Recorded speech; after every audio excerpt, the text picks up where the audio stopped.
And we are live. Welcome to the NBA Deeper Dive. It is Friday, December something, 29th. I'm Josh Engleman, joined by Adam Scherer. We're brought to you by Better, and we still have an 8-game slate ahead of us. Don't mind the news that comes in for the 2 games after that. We will still see it, but it is not a part of the main slate on FanDuel or on DraftKings. Before we get started, hit that like button, subscribe to the channel, and hit the notification bell so you know when everything goes live. Follow us both on Twitter. Adam, how's your afternoon? It's been okay. I finally got limited on DraftKings from sports betting, so I should probably start trying to win at DFS again, since I'm not going to be able to just offset all of those losses like I have been. But so that sucked. I'm not looking forward to like the actual work part where I have to bet on different sites and all that shit. But other than that, my afternoon was good. Well, plenty of promos and things that you can find on oddshopper.com if you want to. Links directly to those sports books if you're looking for them. Feel like I should do that right away. I'm getting dangerously close. I got the tweet earlier today from friend of the program, Ben Raza, with the list of sports betting operators that have submitted their licenses to North Carolina. The goal is apparently sometime before March Madness, but I'm hoping it could be a little bit earlier than that. Yeah, saw that. And also saw Underdog was on the list. Yes. Which is interesting. Yeah, I don't know how that's going to shake out, but I hope they've got a good promo when it drops, because I'll go ahead and grab it. I don't know what I think of this slate right now. We didn't really get a lot of clarification earlier, and I think we're in a situation today, at least the way that it looks now, unless Boston just wholesale sits everybody, I think it's going to be one of those days where we are playing some really shitty value options. Yeah, and we did not officially get Donovan Mitchell news, but it does look like he's going to play based on his Twitter.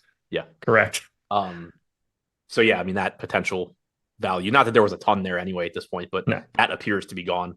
And yeah, and at the same time, like, I'm hoping that we don't get the everybody is out for Boston thing, because that just isn't a lot of fun.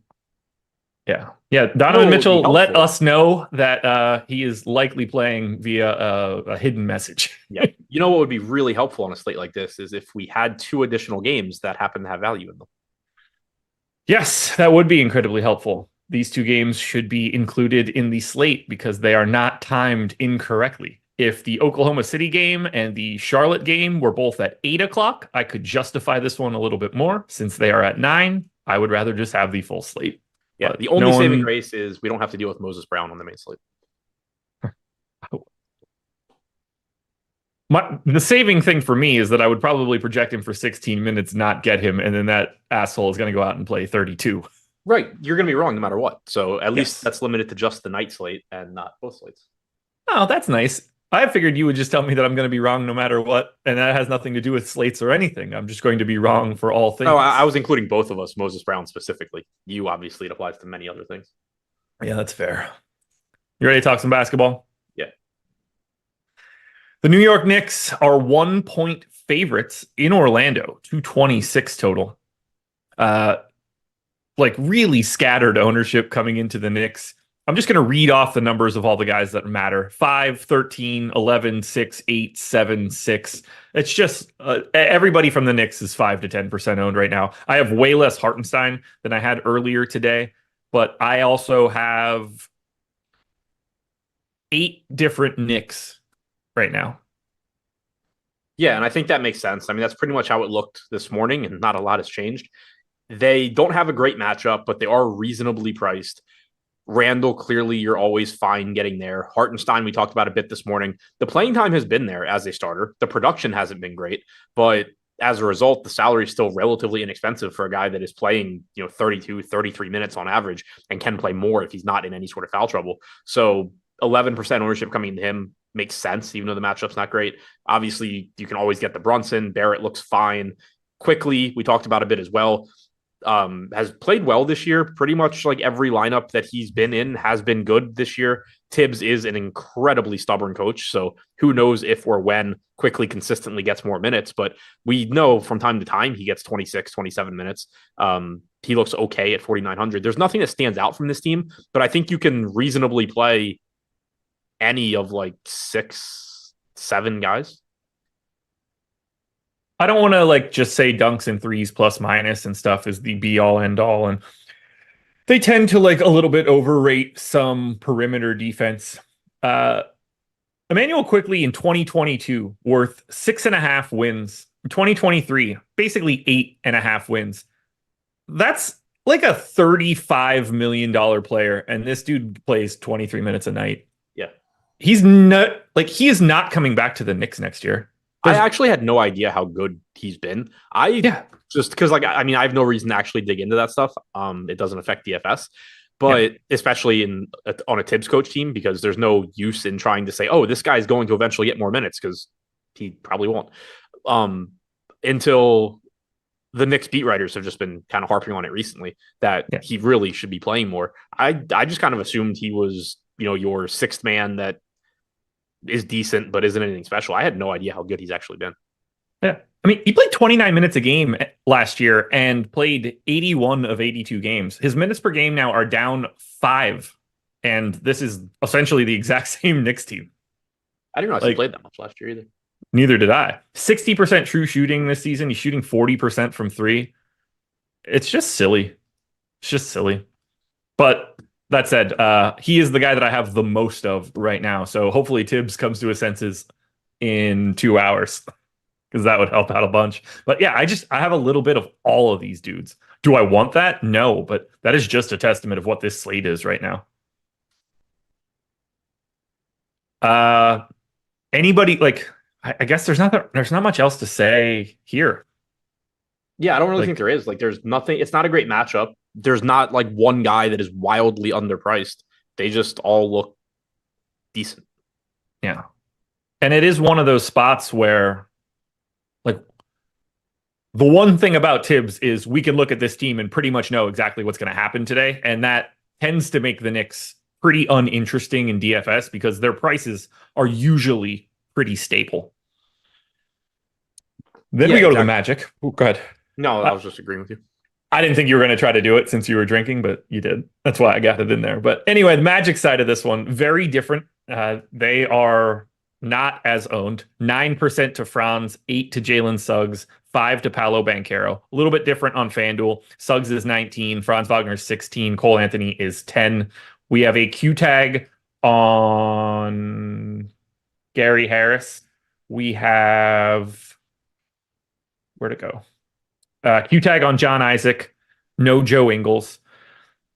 I think you're probably mostly focused on Wagner, Suggs, and Banchero. This isn't a great matchup. Knicks are incredibly slow. I'll take any bit of those 3 guys, but there are better games on today's slate. Yeah, Wagner looks like the one I'm getting to the most. I actually have around like 19% of him right now. It looks like I'm like 2 seconds away from having what I would play if the slate started right now. But he is showing up the most for me here, 15%. I have 8% or 9% Banchero, so getting to those 2 the most. Nothing surprising there. It's not a good matchup, but again, the pricing is just reasonable. They're not underpriced. They're not overpriced. They're just kind of where they should be. Wagner and Banchero, they're going to play 35, 36 minutes.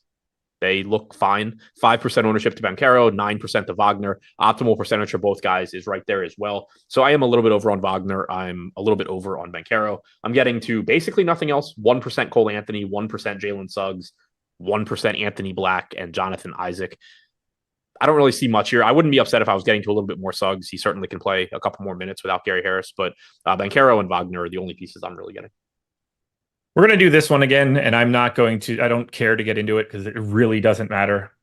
Yes, Underdog said Gary Harris was out 5 hours ago. Gary Harris is still listed as questionable on the injury report. I don't really give a shit if he's playing or not. I took him out earlier when I saw that news too, but he is technically questionable for today. Okay, yeah, I hadn't actually looked at the injury report for that one. Yeah, I don't think it changes anything. You're going to not play him or Caleb Houston, no matter how you want to shake this out. But as of right now, on the injury report, as of 4:00, he is questionable. The Brooklyn Nets, 6.5-point favorites in Washington, 242 total, 17% ownership coming into Mikal Bridges, 10 to Cam Johnson. And then the rest of these guys kind of look like the Knicks, just like scattered 5%ers across the board. I actually do think Mikal Bridges stands out here. Small forward, power forward, 7,300. That price is very manageable, and this matchup is outstanding. Yeah, He's I well really rested too. Yes, he is. I mean, I like Brooklyn in general here, but I'm with you on Bridges. 17% ownership. 7,300 is just a really cheap salary. Prior to that last game, he was averaging about 34 minutes per game over his last 10. Clearly, if the game's competitive, he can play more. I'm getting 22%, so I'm a little over the field. Great matchup against Washington. Good positional eligibility. Good price tag. Really like getting there. I don't like that the other guy I'm getting a lot of here is Daron Sharp. I have 21%. I understand why it's happening the way the slate looks right now. We still just don't have a lot of good value. Sharp is 8 to 9% owned. We've been getting 48-minute splits from Claxton and Sharp. So, and Claxton's averaging about 27 minutes per game. If you project Sharp for 21 minutes, he's going to look good at 5,100.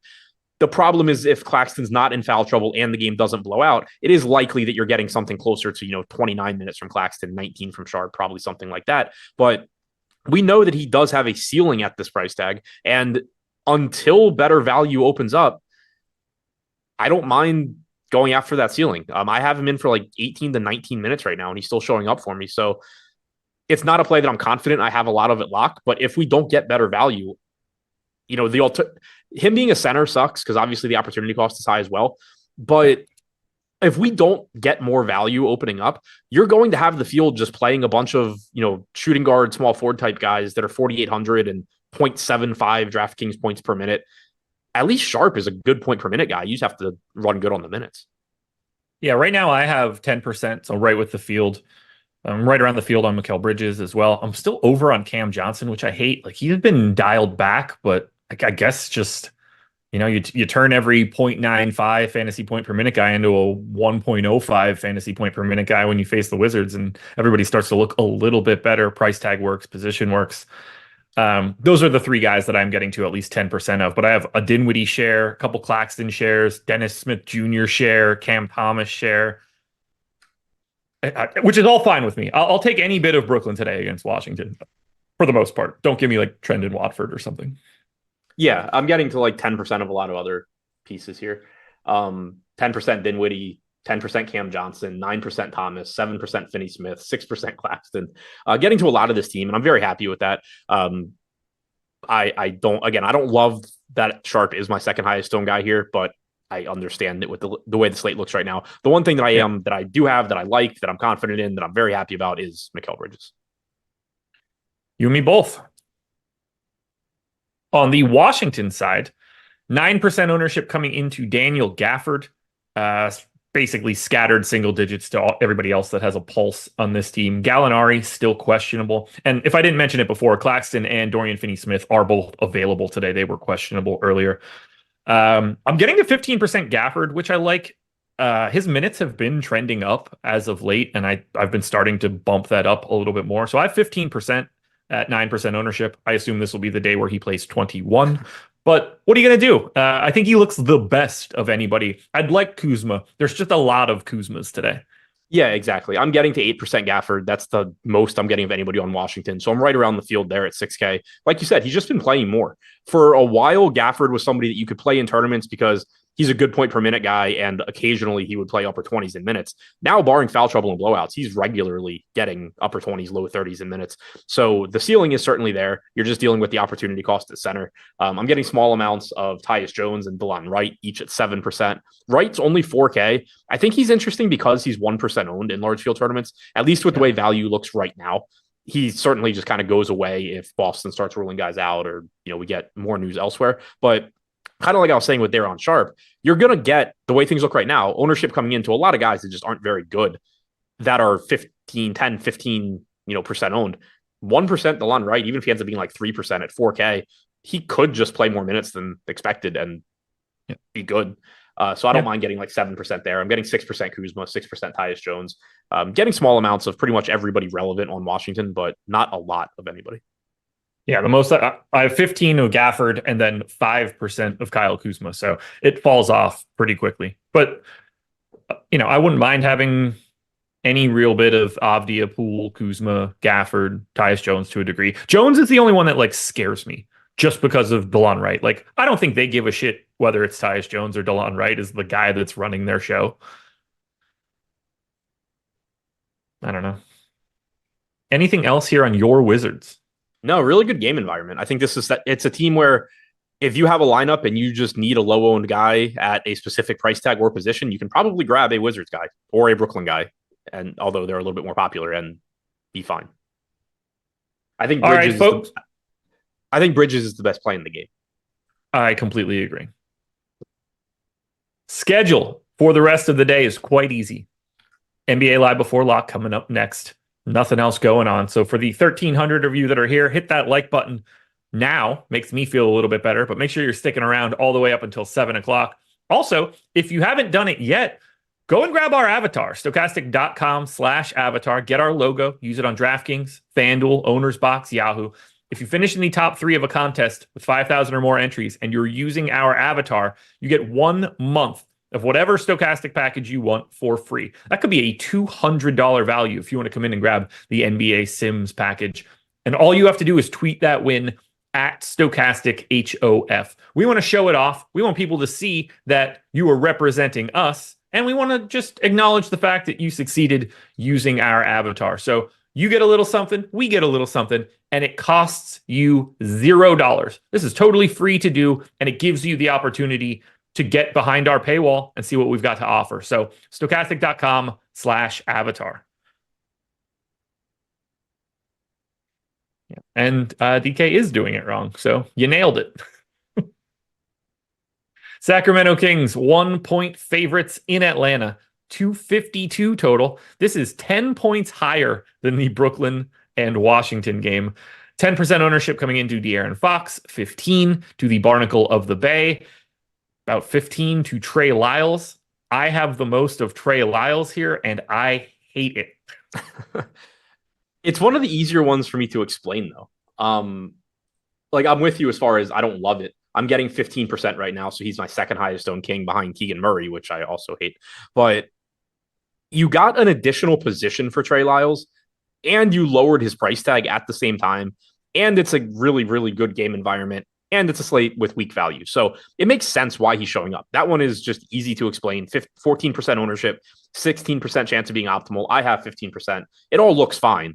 I still never am going to feel great looking at a lineup that just has a random backup center in it, but it does at least make some sense. Keegan Murray showing up for me 20% of the time. I get it from the sense that he's 6% owned. He's 6,500. This game should be great for fantasy. I think you can make a case for playing any regular player here that isn't getting ownership because there's going to be so many fantasy points, most likely. I'm not a huge Keegan Murray fan. I don't think I've ever had him in a game that he does well in my life. So I'm not looking forward to it, but it makes sense just as he's a 6% owned guy. Hopefully he plays really well in a game with a 250 total. Getting to 12% Fox, 9% Barnes. So right around the field on Fox, a little bit under on Barnes, but not by too much.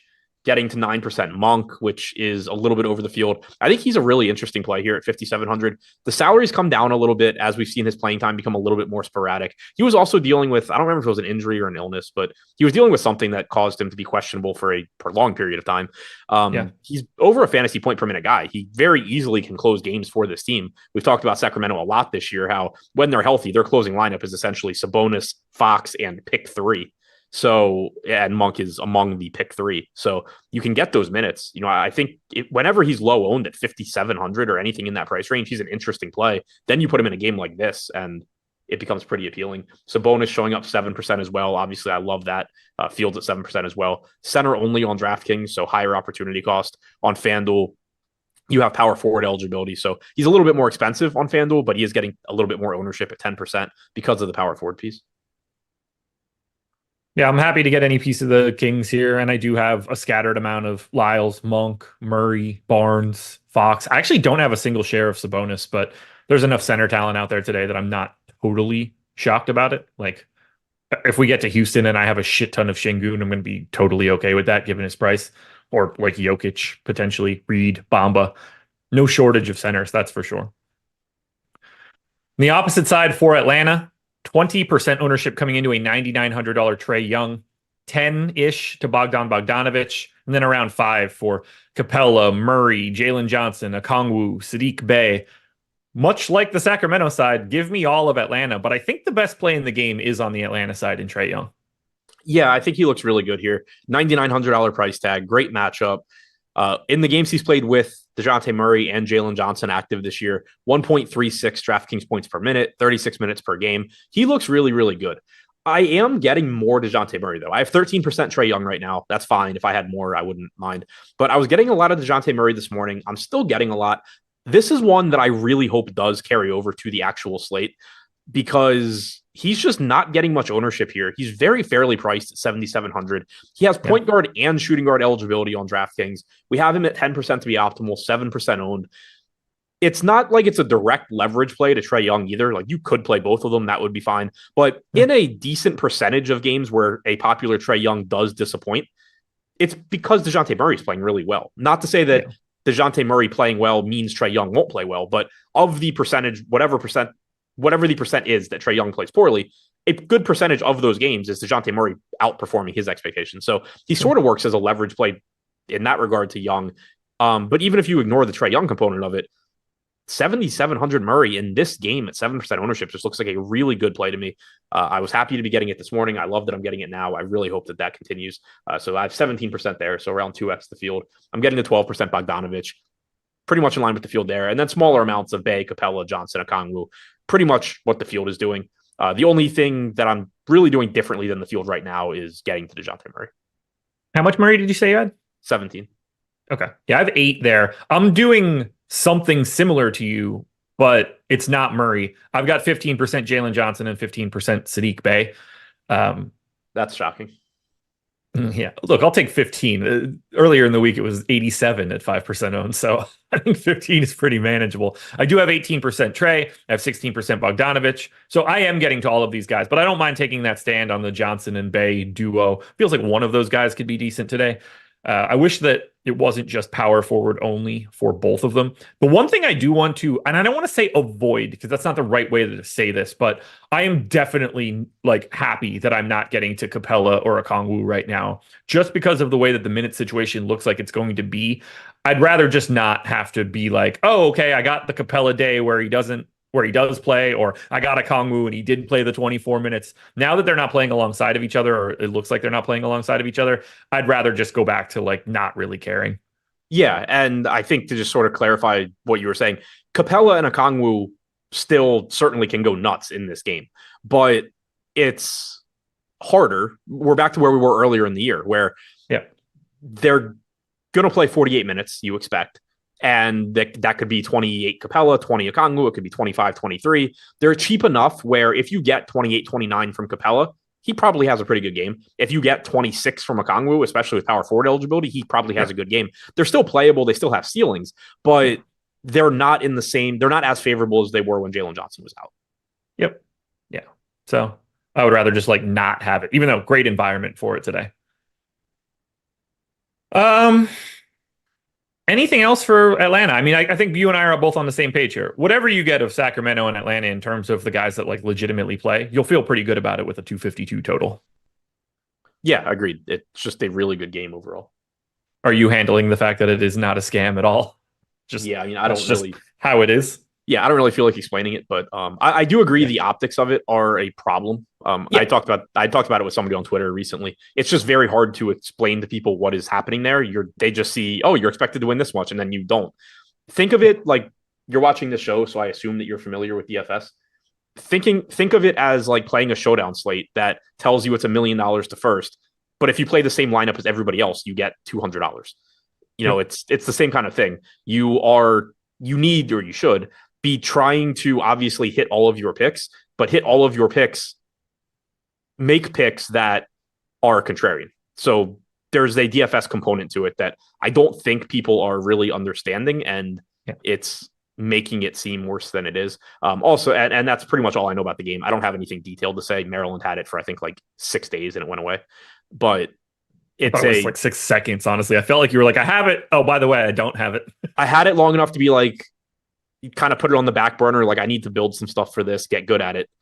I think it's a fun game. I think it absolutely has a big edge right now. And before I could even get around to building anything, they were like, just kidding, you can't play. I'm like 90% sure I don't have it. I guess I should click and find out. Pick 6 is currently unavailable in your location. Yeah. Goodbye. Toronto Raptors, 5.5-point underdogs in Boston, 225 total. This is sort of what we expected to happen, but it broke in a very different way. Al Horford is out. Kristaps Porzingis is doubtful. Q tag on Jaylen Brown, Drew Holiday, and Jason Tatum. We'll start on the Toronto side, which does not have any of those issues. 7% ownership to Scotty Barnes is the high mark. It's single digits across the board here. If I get one of the starters, I'm cool with it. I have no more than 4%. That is Jakob Poeltl. I mostly don't care. Like, I'm just not interested in Toronto.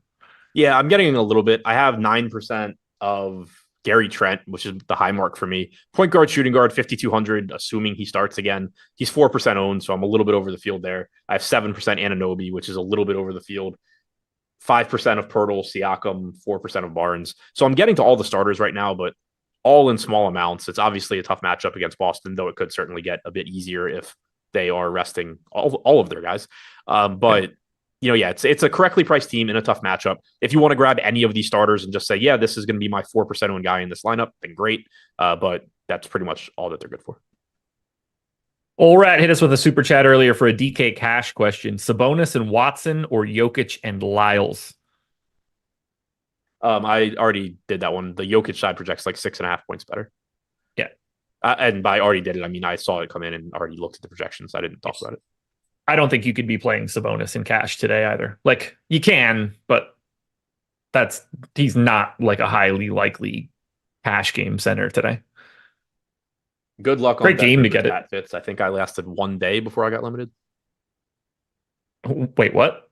Pat Fitz said that Delaware finally went live with online sports betting, but they're only allowed to play Bet Rivers. And I said, I think I got literally 1 night of betting on Bet Rivers. Yeah. I got nothing else for Toronto, and I'm guessing we don't really have much that we can do here. Now, there is ownership coming into Boston. This is going to be a real problem that I'm excited to have this conversation. Well, not even really excited for it, but we have to have this conversation. So they're not going to have their 2 centers. We've done this before, and it's a pain in the dick. So thanks, Boston. We don't know who else is going to be playing. So I'm not even going to try to elaborate on White, Brown, Tatum, Holiday, Pritchard, Hauser. I don't give a shit. Who do you think is starting at center today for the Boston Celtics? Because we have 17% ownership coming into Keita, and we have 4 coming into a flat 3K power forward center, Lamar Stevens. Yeah. I have no idea. And it could just be neither of them. Yeah, also 0 ownership coming into Luke Cornett, who I don't think it's going to be him, but, Right, but that's the thing. He was out that last time. Yeah. Well, he's been out for what seems like rotational choice. Yeah. Well, he was out in one of these very shorthanded games. He was out the day that we all thought it was going to be Keita, and then it ended up being Stevens. Right, exactly. I don't know. we have Keita at 22.5 minutes. We have Stevens at 14. We don't have Cornett projected to play. I assume it's... Hold on. Say that again? We have Keita at 22.5 minutes. We have Stevens at 14. We don't have Cornett projected to play. Okay.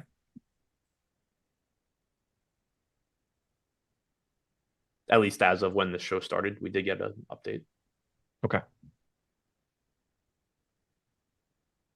But yeah, I mean, your guess is who's playing the other 12 minutes at center then? Yeah, that didn't change. Brissett? So Brissett, I assume we have 16 to Brissett. Okay.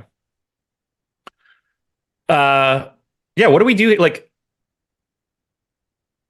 is whoever the starter is a good play? Seems like Stevens is a borderline great play if he's named the starter like he was last time. In terms of what we have for value today. Yeah, and he's 3K. Like, even if you want to be ultra pessimistic and you say 18 minutes, nothing else is happening. Like, 3K with the power forward eligibility. I mean, he's like, if we're getting all of these other idiots, if Trey Lyles can be 20% owned, like Lamar Stevens is a better play than Trey Lyles if he's the starting center for Boston today. Is he? Isn't he? It's the same minutes, right? No, I don't think so. Or it doesn't have to be. Stevens started against Orlando. He played 14 minutes, including 2 minutes of garbage time. Well, yeah, that's what I just said.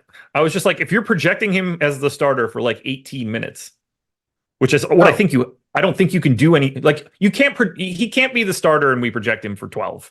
Right, but he's also not, unless I'm completely misremembering. I mean, Trey Lyles plays 18 minutes a game. Right, but he's a better point per minute guy than Stevens.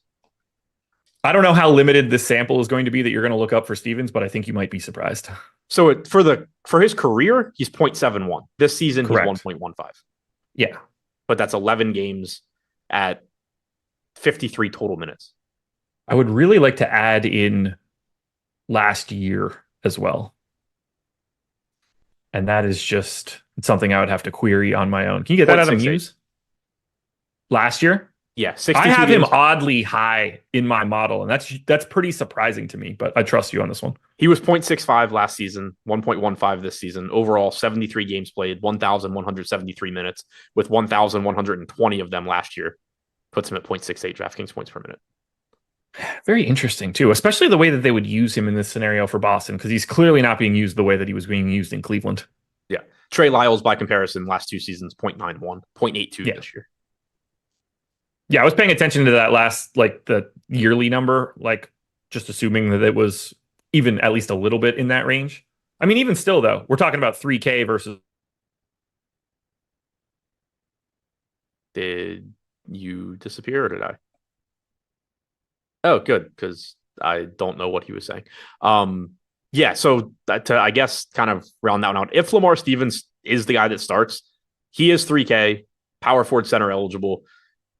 On a slate that has limited value, you absolutely can take shots there. You just can't have much whatever the hell Trey Lyles is. That's really the under. That $800 is important. Center right now. And just as I how much of what I just said did you hear? None. Okay. If Stevens is named the starter and Trey Lyles right now is 14% owned, how owned is Lamar Stevens? Say it again. I hate you so much. Trey Lyles is 14% owned. If Stevens were named the starter right now, how owned is Stevens?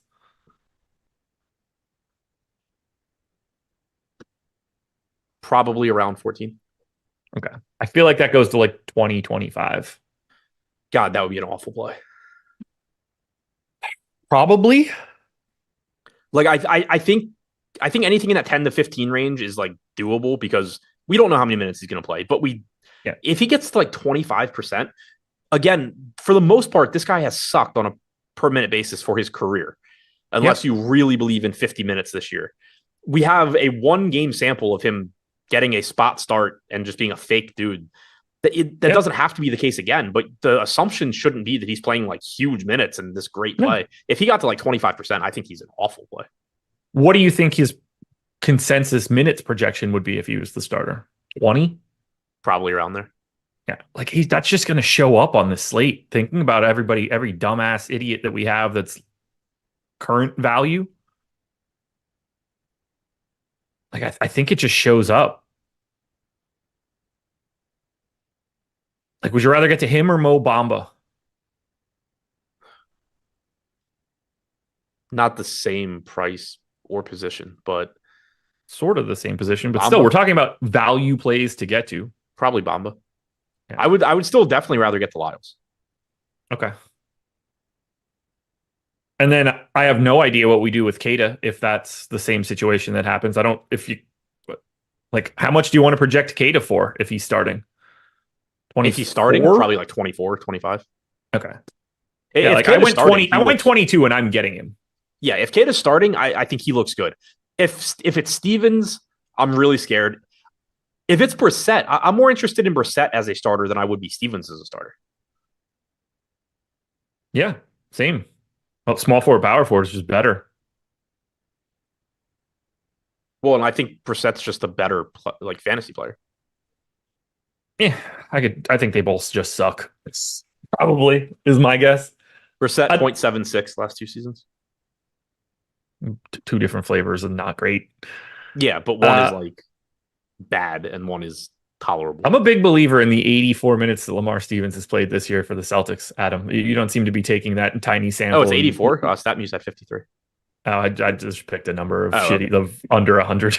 I was like, did I miss no 3 games? I mean, this is an incredibly important decision for a game that we might not have until 7:01. Yeah, and for what it's worth, like Brissett played more minutes than Stevens in the Orlando game when Stevens started. And you're frozen again. Not that I think if Brissett's not starting, I don't really know how you play him, but he ended up getting to 16 minutes in that game. 2 of it was garbage, or 3 of it was garbage time, so pretty similar to Stevens there. He played 4.5 minutes in the first half. He played more in the second half. I think whoever starts is playable, assuming it's one of Keita, Stevens, or Brissett. I would rank in terms of how much I would want to play them. I would rank it Keita, then Brissett, then Stevens. You were talking. I was gone. I know. That's why I started talking. Good. I don't know what was going on. Yeah, I don't know. I don't know how to manage this, but we need to be prepared for the fact that we don't know who that 5th starter is going to be. And I think if we get more guys out for Boston, you feel so much better about Keita. I don't know if that's something you said, but the more guys we start dropping, the more likely I think that we just get Keita being a normal center. Yeah, I agree with that too. If everybody's in, then it's just shit. They don't care. They're just going to run through everybody. And we're going to get that stupid Stevens start like we got before. Right. Yeah, Jeremy Savage mentioned Banton as a starter. They have done that also. Yeah. So somebody mentioned Stevens not being a center. Yeah, we know, but the Celtics that's why we didn't think he was starting the last time we did this. And then they started him at center. Right. We know he's not a center. The Celtics don't have to care. Chat's mad that we're talking about this. Last time that this happened, I disregarded Stevens as a starter, and then chat mocked me. You deserve to be mocked for your shitty internet. Yeah, ultimately, I think this matters, but unless other guys for Boston get ruled out, I don't think it's a huge deal. I think that you're getting somebody that is potentially playable. Keita doing that the next morning. Now that we're acknowledging that he was the starter, oh,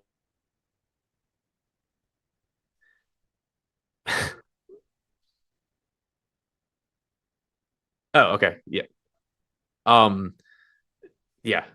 So the way I see it right now, unless we get more guys ruled out, if Keita starts, he's fine at 4,400, but he's still center only. There's still opportunity cost there. There's a lot of other good center plays. If Brissett or Stevens start, they are puntable because we don't have a lot of other value. They're extremely risky. They're live to play 18 minutes or less. It can go really poorly. So it matters, but right now, I don't think, unless we get other guys ruled out, it's a huge deal. What were you just saying is not a huge deal? Any of these guys, unless other guys get ruled out. Any of them? Yes. You don't think Keita is a huge deal? Not really. We got him projected for 17% ownership.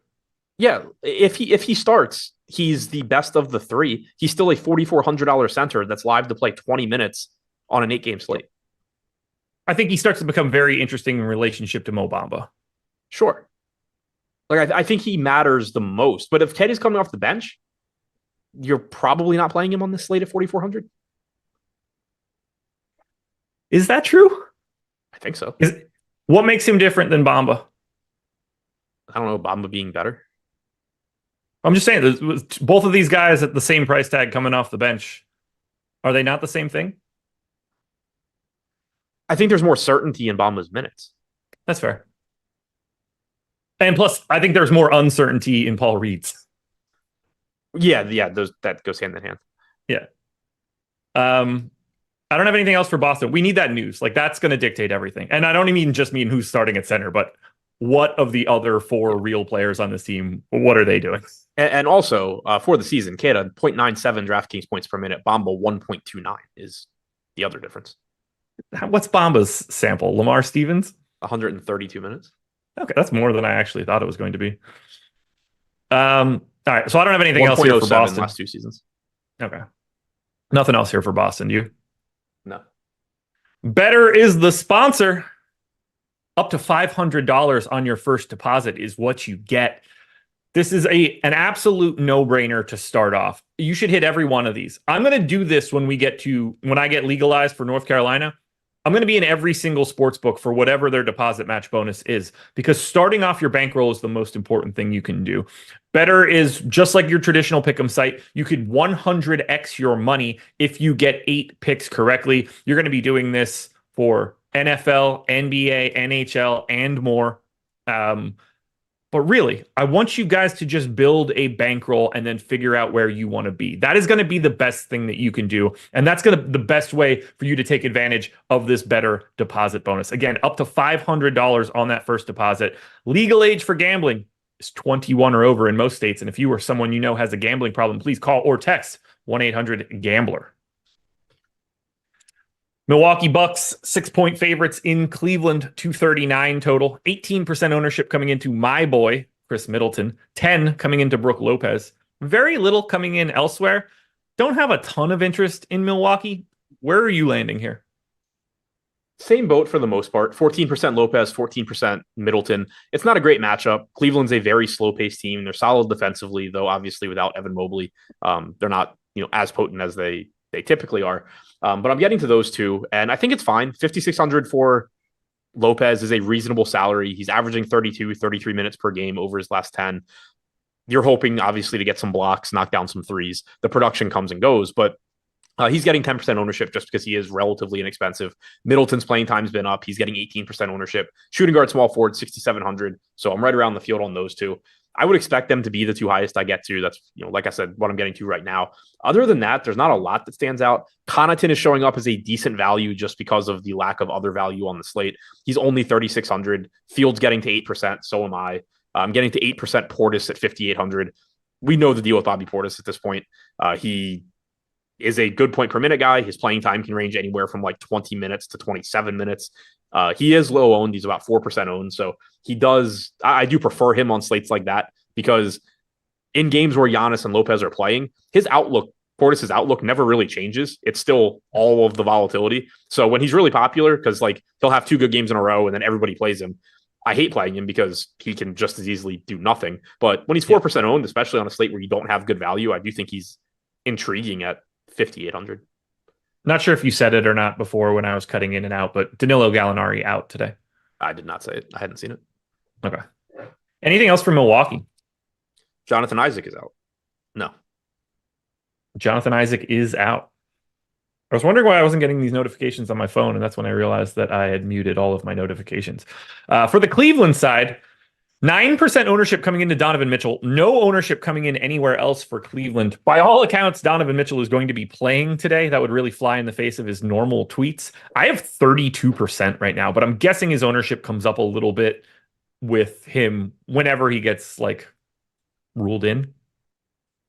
Yeah, possibly. I only have 9 right now. I think he's a good play. The matchup's good. Milwaukee plays fast, like you said this morning. They aren't a good defensive team. I have him at 36 minutes, and I'm still only getting 9%. I wouldn't be upset if I got more, because we know that he does get a bump with no Darius Garland. There is the potential for him to play huge minutes. That is sort of my concern with him. If he hadn't missed so much time, I think he would just be like a 38-minute projection. But because he did, and Josh is frozen again, and because there is some level of concern. We don't know exactly how his conditioning is. Going to 36 minutes is fine. So I'm getting 9%, Fields at 9%. If you want to play more, no issue with it. Point guard, shooting guard is nice. 9,500 is a reasonable price tag. There's clearly some chance that he plays big minutes. Without Garland, he generally plays 38, 39, 40 minutes. So there is the potential for that, but I have a hard time expecting that to be the case when he did miss so much time with an illness. You're muted. It's not none of this has changed. I keep browsing the internet and doing things. I just lose Zoom. Adam, you should get paid extra since you're doing since I'm frozen and you're doing extra. Guys, Adam would owe so much money in this scenario if that's the way that we got to do this. Yeah, if we go back lifetime. Yeah, I'm quite confident you're not going to agree to those terms. No. You're going to be out a whole bunch of money. It is really weird that, like, I don't know why I'm saying this on a day where this keeps happening, but it is kind of weird how much the internet changed just in the time that we do shows together, because we all now just like, this never happens. It was so frequent that everybody's shit just ended all the time during shows. Like, it wasn't just you. Like, we all had internet issues. Yeah, it was mine primarily you. Yeah, it was mine most often, but it happened a lot. Yeah. I know this isn't huge for you. Donovan Mitchell's points prop on DraftKings right now, 31.5, makes me feel a little bit better about the minutes. If we had any sort of thought process, like if I saw 28 or something, then I'd be like, okay, this is probably like a 34-minute day. Yeah. It doesn't drive anything. It just makes me feel better about projecting him for 36. Yeah, I mean, I can see why you would feel better about a points prop after we just saw how close the books were on Mikal Bridges.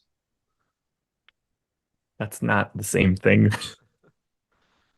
It's not the same thing. Maybe I should tell people to ladder the unders. Anything else for Cleveland? Slayer Rocks said, "Am I missing news? Is Mitchell in?" Not officially, but he tweeted the same thing he tweets whenever he's playing. Yeah, I know that sounds ridiculous, but it's literally, I think it's like 87 of 88 or something. Yeah, in I think his there's been lifetime. one time he tweeted it and didn't play. And no, I don't have much else here. Assuming Mitchell is in, I'm getting to 9% of him, just like the field, 5% Levert, 2% Thompson. I mean, I think if you wanted to make like a tournament case for $3,600 Tristan Thompson, if we're going to talk about Kata and we're talking about Bamba and all these guys, you can make the Thompson case, but it's not a super strong one. It's just a let's hope Jared Allen gets in foul trouble. Philadelphia 76ers 1-point favorites in Houston, 222 total. This is where the ownership is. 43% to DeAnthony Melton. Let's have that conversation in a second. 25 to Paul Reed and Tobias Harris. 10 to 15 on Maxey, Bamba, Kelly Oubre, and Pat Bev. Look, I think DeAnthony Melton's like a solid enough play in this spot, but this is not a great game environment, and 43% just seems way too high. I wish Melton was my ownership problem on this team.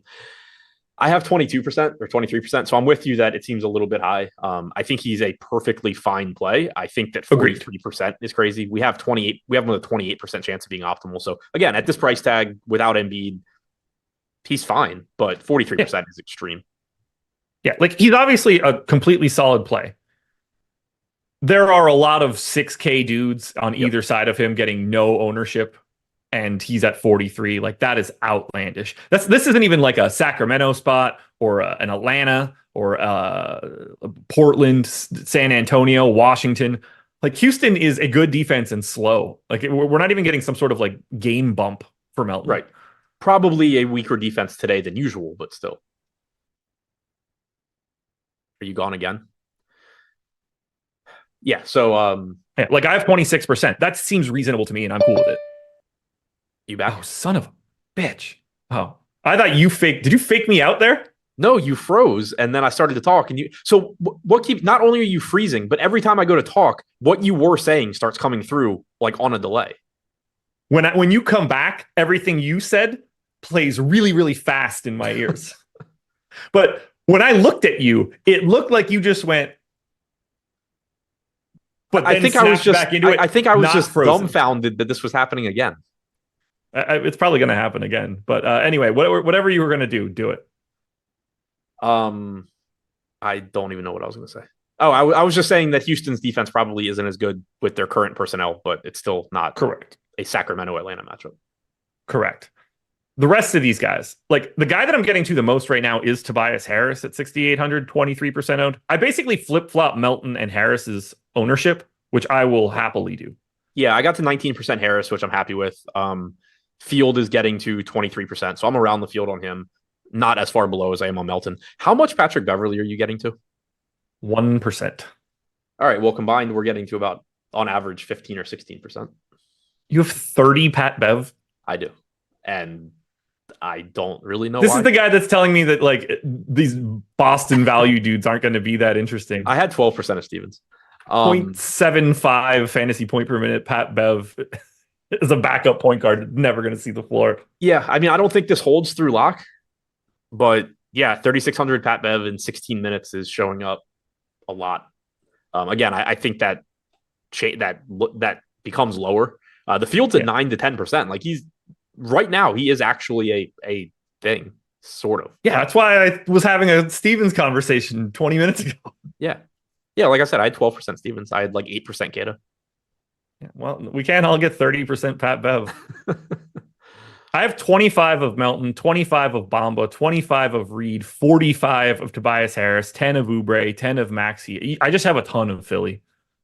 Yeah, I have 22 Reed, 15 Maxey, 13 Bamba. I'm still not looking to play Reed and Bamba together. I did forget to set that rule before the show, so the Bamba may come down a little bit. But we've been getting last game we got 48 minutes from those two. In the game before, you had the massive foul trouble for Paul Reed on Christmas Day, so we got a little bit of Marcus Morris at the 5. But it's live to just be 48 minutes here from two very good point per minute guys. And either Reed is not in foul trouble and he is smashing a $5,300 price tag, or Reed is in foul trouble and Bamba is getting every opportunity to crush a $4,200 price tag. I think they both look like good plays. Again, on this slate, I don't really want them together. You could make the case that we don't have a lot of value, so maybe it's okay. But with it being center only, it's still just relatively unlikely that no other center smash and that you get there just because like Bamba gets 25 and Reed gets 30.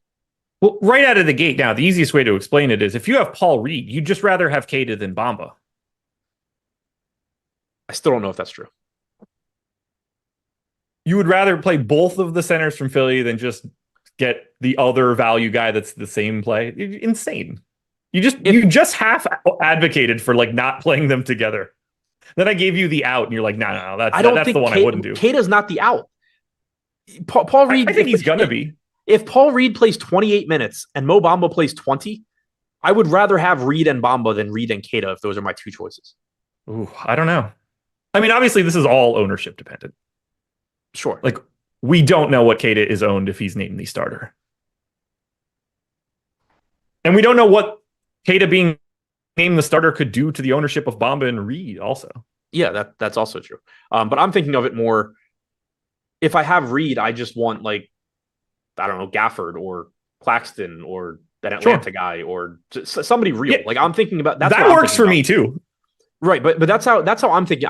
I don't think Keita is likely to give you some great fantasy score either. Obviously, he's not negatively correlated to Reed, but the way I'm thinking about it is that at their salaries, I think Bamba and Reed both project well. I think that you can very easily get a 28-minute Paul Reed game, a 20-minute Bamba game, where they both put up scores that people think are good, where it's like, oh, well, they went for 6x. The problem is that as soon as somebody like Hartenstein or Claxton or Gafford or Sabonis or Capella or Okongwu or whoever goes for 50 at center today, the 24-minute good point per dollar play that you got from Bamba sucks.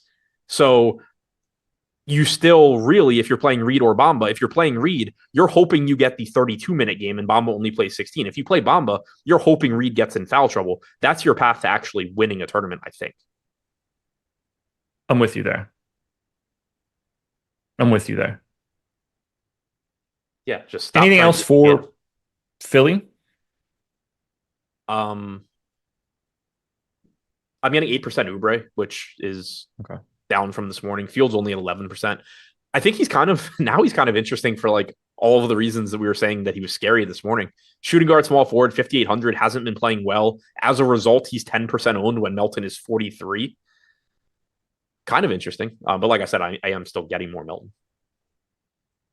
10 to 15% ownership on Alperen Şengün, Amin Thompson, Fred VanVleet, Jayshawn Tate. 25 to Tari Eason, who is questionable last I saw. Still questionable. I think you want to get to a bit of this Houston team too with all these guys missing. Yeah, I've lost some of my Şengün since this morning, which I don't love, but Fields at 16%. We have him 16% to be optimal. I'm at 14% or 15%. He looks good. It's not the same level of defensive matchup, obviously, with no Embiid. Maybe I get a little bit more of him once I do go back and put in the Reed and Bamba rule. He's a perfect example. Like, I think we saw it the other day where we had two good value centers. I think it was the slate where you had Jalen Smith and Drummond. So Drummond went for $1 million, and obviously you needed him to win. Jalen Smith was like 40 whatever, 100, 4,300 or something, went for 29 DraftKings points. And you were actively hurt because if you had him plus Drummond, you did not have Şengün. And Şengün dropped like 60, whatever. So Şengün's a perfect example of the kind of guy that, even though Reed and Bamba project well, even in their average playing time, I don't want them together. Şengün just has that massive ceiling at 8,400. I really like getting to him where I can. 14% Van Vliet for me is 2x the field. I love that. 7,900 playing big minutes, assuming this game's competitive, just doesn't really leave the floor. I like that price tag on him. He's similar to DeJounte Murray for me, where, it's not that he's unowned. He's 7-8% owned, but I just think he looks good. I'm really happy to be over the field there. Then I'm getting the 11% Tate, 8% Eason. I've been under the field on Eason all day, strategy show and right now. I don't really know exactly why that is. I assume it's ownership related, but if he's in, I assume he's starting and playing 30 plus minutes with no Jabari Smith. He's a very good point per minute guy. If I do end up not getting to him, it's not going to feel good. It's going to be scary because he produces fantasy points at a high level. But right now, I'm not getting much of it. Anything else for Houston? Amen Thompson / Cam Whitmore, random value pieces that I guess have to be mentioned if I'm going to play 30% Patrick Beverley. Oklahoma City Thunder, 1.5 point dogs in Denver, 236 total. 16% ownership going to Josh Giddey, which is hilarious. 24 to Kenrich Williams. That's the high mark for the team. I have 9. There's no chance I'm playing 25% Kenrich Williams today. I hope that I'm not, but I have a feeling I am. I'm actually not. 7% Kenrich Williams. So this partially explains, I guess, why I'm getting Patrick Beverley. Yeah. If Patrick Beverley is 9% owned and Kenrich Williams is 24% owned, I don't really like they're the same play, basically. You're hoping that one of them just lucks into more playing time and more fantasy points than they normally produce. If a quarter of the field is going to choose Williams, I don't mind choosing Beverley. Now, that's not to say that those are the only two options. There's obviously plenty of other guys. I don't want 30% Beverley either. I'd like to kind of just spread it out across all these guys. I'm actually getting more Case and Wallace than I am Kenrich Williams. I have 10% of Wallace. He is getting 4% ownership at 3,700. It's another just example where we have Wallace projected for 14 DraftKings points. We have Williams at 16. There's no real reason for Williams to be 6 times as popular as Wallace. No. Really hard to get to Shea or Dort or Jalen Williams or Chet today. This is not a great spot in Denver. Yeah, the only real player that I think is pretty easy to get to is Giddey, getting 16% ownership, like you said. But I personally am not really getting there. I only have 5.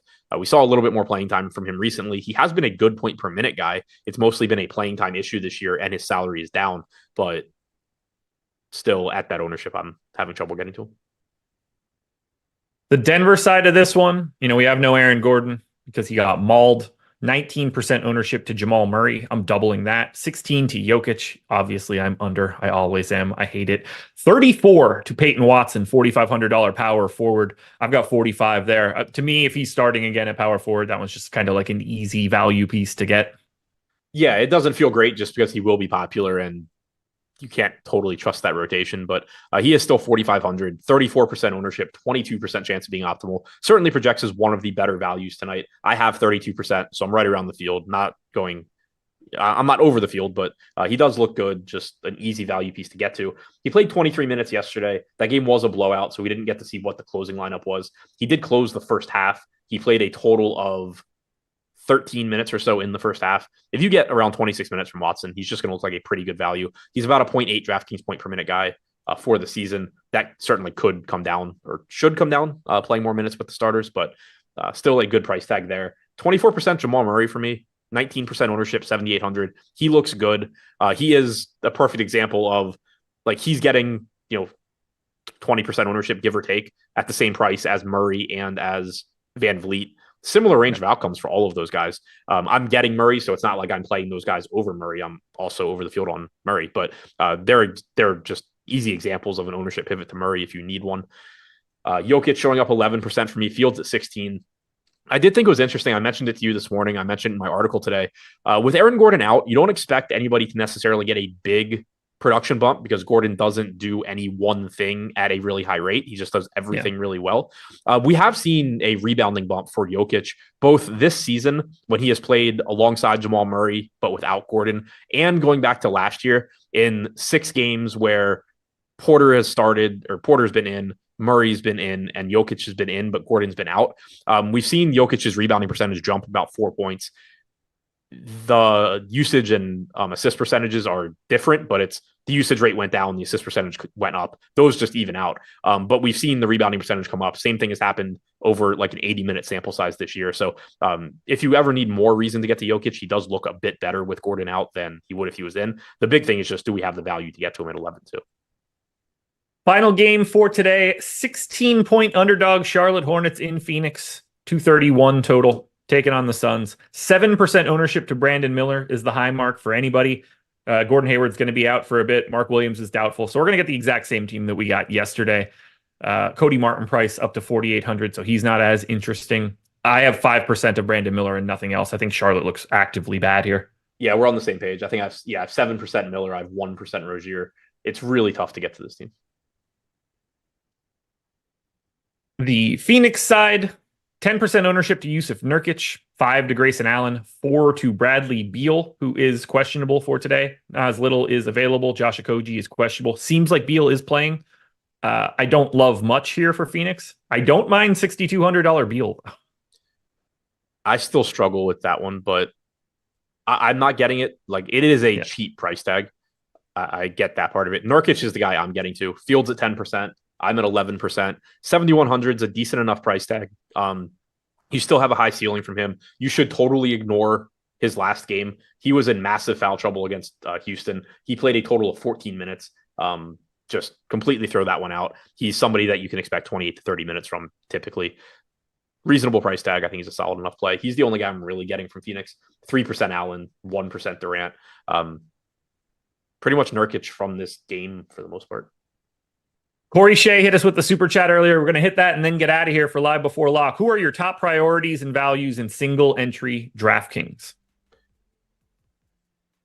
I didn't build anything specifically for that, but Peyton Watson. Yes, I probably Watson. I mean, Melton kind of is, even if I have half the field. Yeah. I would say Watson. I really like getting one of the Philly centers. Yeah. Reed obviously being the preferred one. Sure. I love Şengün today. So do I. Trae Young, if you can find the salary. Jamal Murray, if you can't. Yeah. NBA Live Before Lock. I don't think we talked about him a lot, but Jayshawn Tate, shooting guard, small forward, 4,500, is just another kind of glue value piece. Like, you're not that excited about him. He'll look better if Easton's out, but that's another one where we don't have a lot of good value today. He at least makes sense as a value play. NBA Live Before Lock coming up next. Shout out to Better for being the sponsor. Enjoy your weekend, everybody. Be safe for New Year's. We'll talk to you later.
What is happening, everybody? It is time for NBA Live Before Lock, where myself and Eric Lindquist tonight are going to be breaking down this slate, trying to figure out everything that's going to happen, especially with that Boston Celtics situation. So if you guys could do us a favor as you come in, like the video, subscribe to the YouTube channel. One of the best ways that you could create some value for yourself is signing up at Better, because if you sign up using the link we have below, you get up to a $500 bonus on your first deposit and access to a free square on Sunday, Eric. Over 0.5 passing yards for Patrick Mahomes. So sign up at Better, take advantage of the deposit offer, and take advantage of that free square for Patrick Mahomes, because that's a free money opportunity. If you or anybody you know has a gambling problem, call or text the number 1-800-GAMBLER. Eric Lindquist, what is happening, my friend?